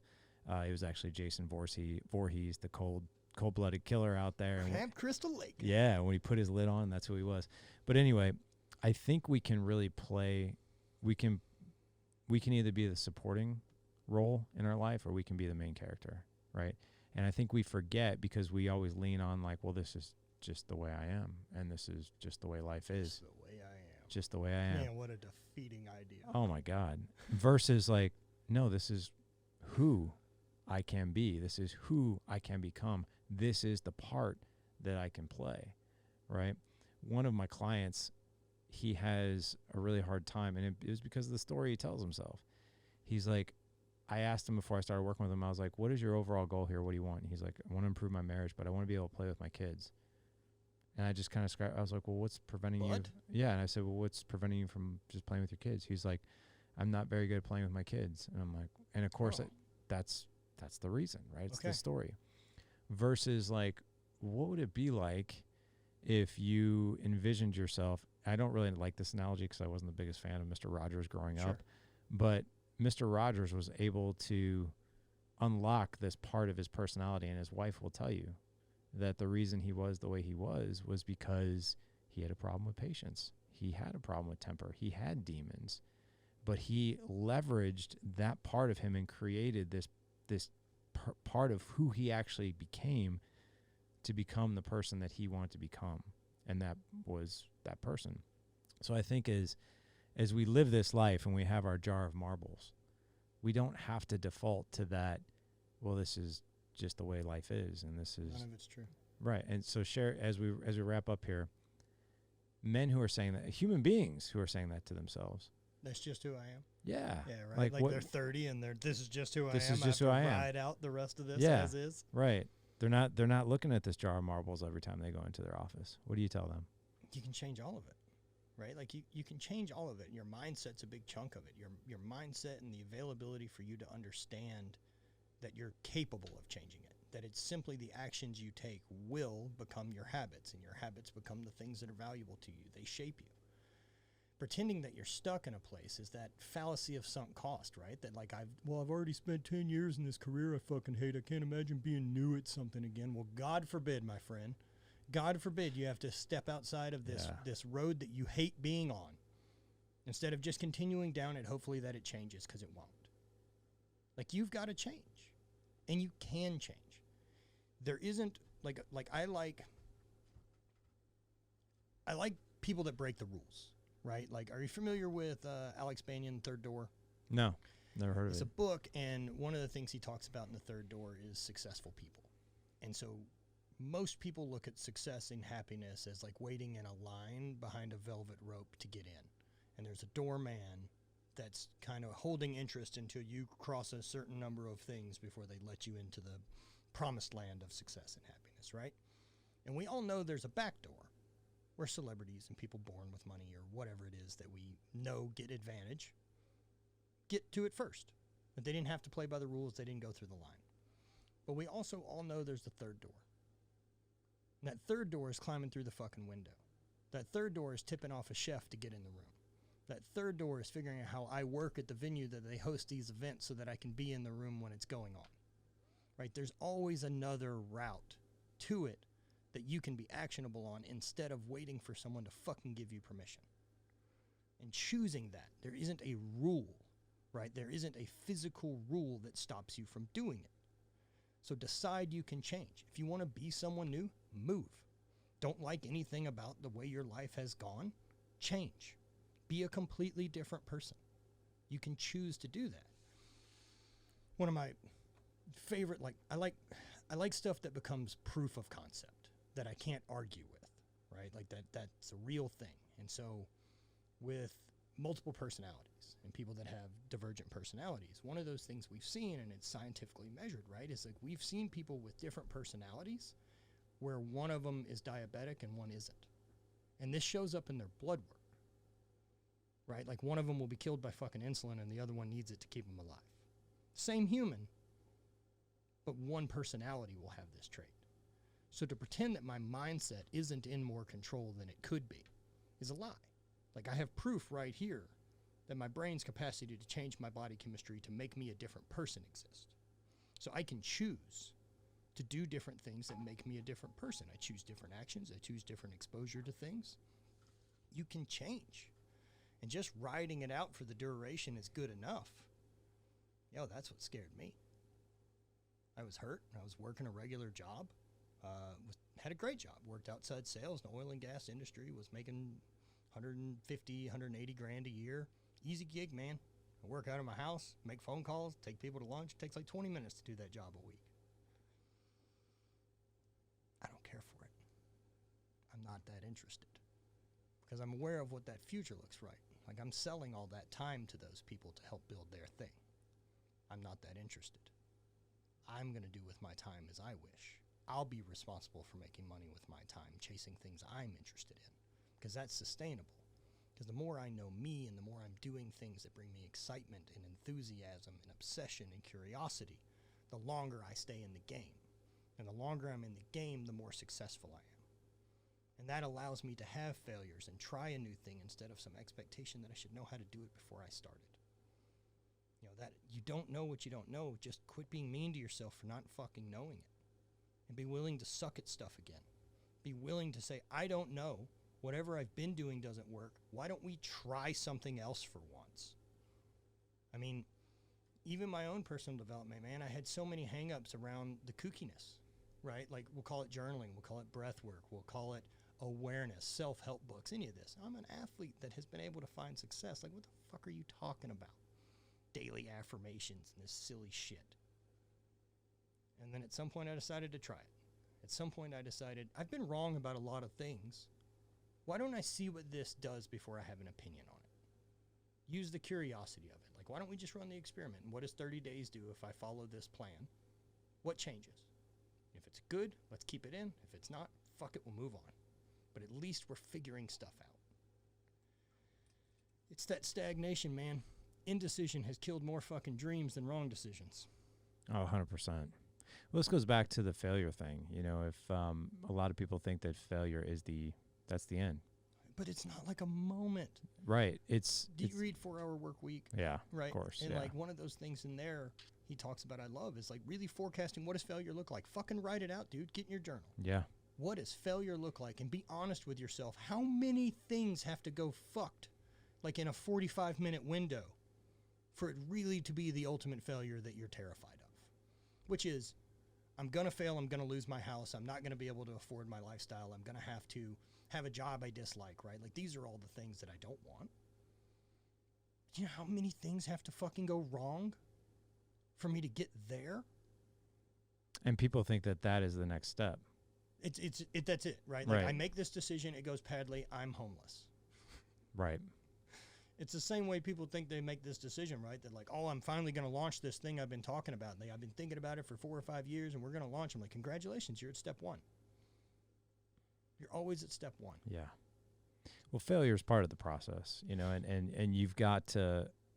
I mean, we have a quote in our house. We live by several quotes, but one of them is, "Fail fast, learn fast." It's okay. Like, fail. It's a. Just get rid of the emotional attachment to the failure piece. My 15-year-old wrote a book called "Never Give Up No Matter What." It was about his journey as a Little League football player and not getting any playing time, and was really tempted to quit, and he didn't. And now he's been playing for the past 6 years, and whole journey of what was going on in his 8-year-old mind. You know, my 9-year-old just wrote a book called "Always Get Back Up." Your kids are gonna be just fine. I hope so. And then, well, your kids have already understood, right? That like, oh wait, you can just write a book. Yeah. Because there's a difference in like if I have a goal that is write a book. Right.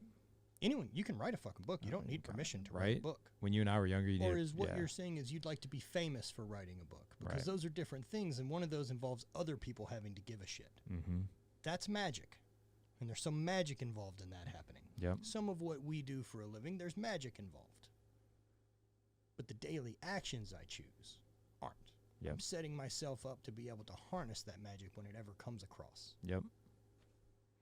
Dude, this has been awesome. Same, man. I It's could. been a long time. It has been a long time. I could talk to you for hours, but I have our last little league baseball game to coach tonight, and I've got to go pick up my kids from camp. Dude, go enjoy it. Yeah, I will. But dude, this was awesome. Thanks for the time Dude, today. anytime. Yeah. Man. Anything I can help with your group or when you guys have meetings, I'd love to speak, or vice versa. I've got one in October as well. Awesome, man. Well, I So, appreciate you. Dude, This is appreciate cool, it, brother. man. This is cool. Later. Yeah.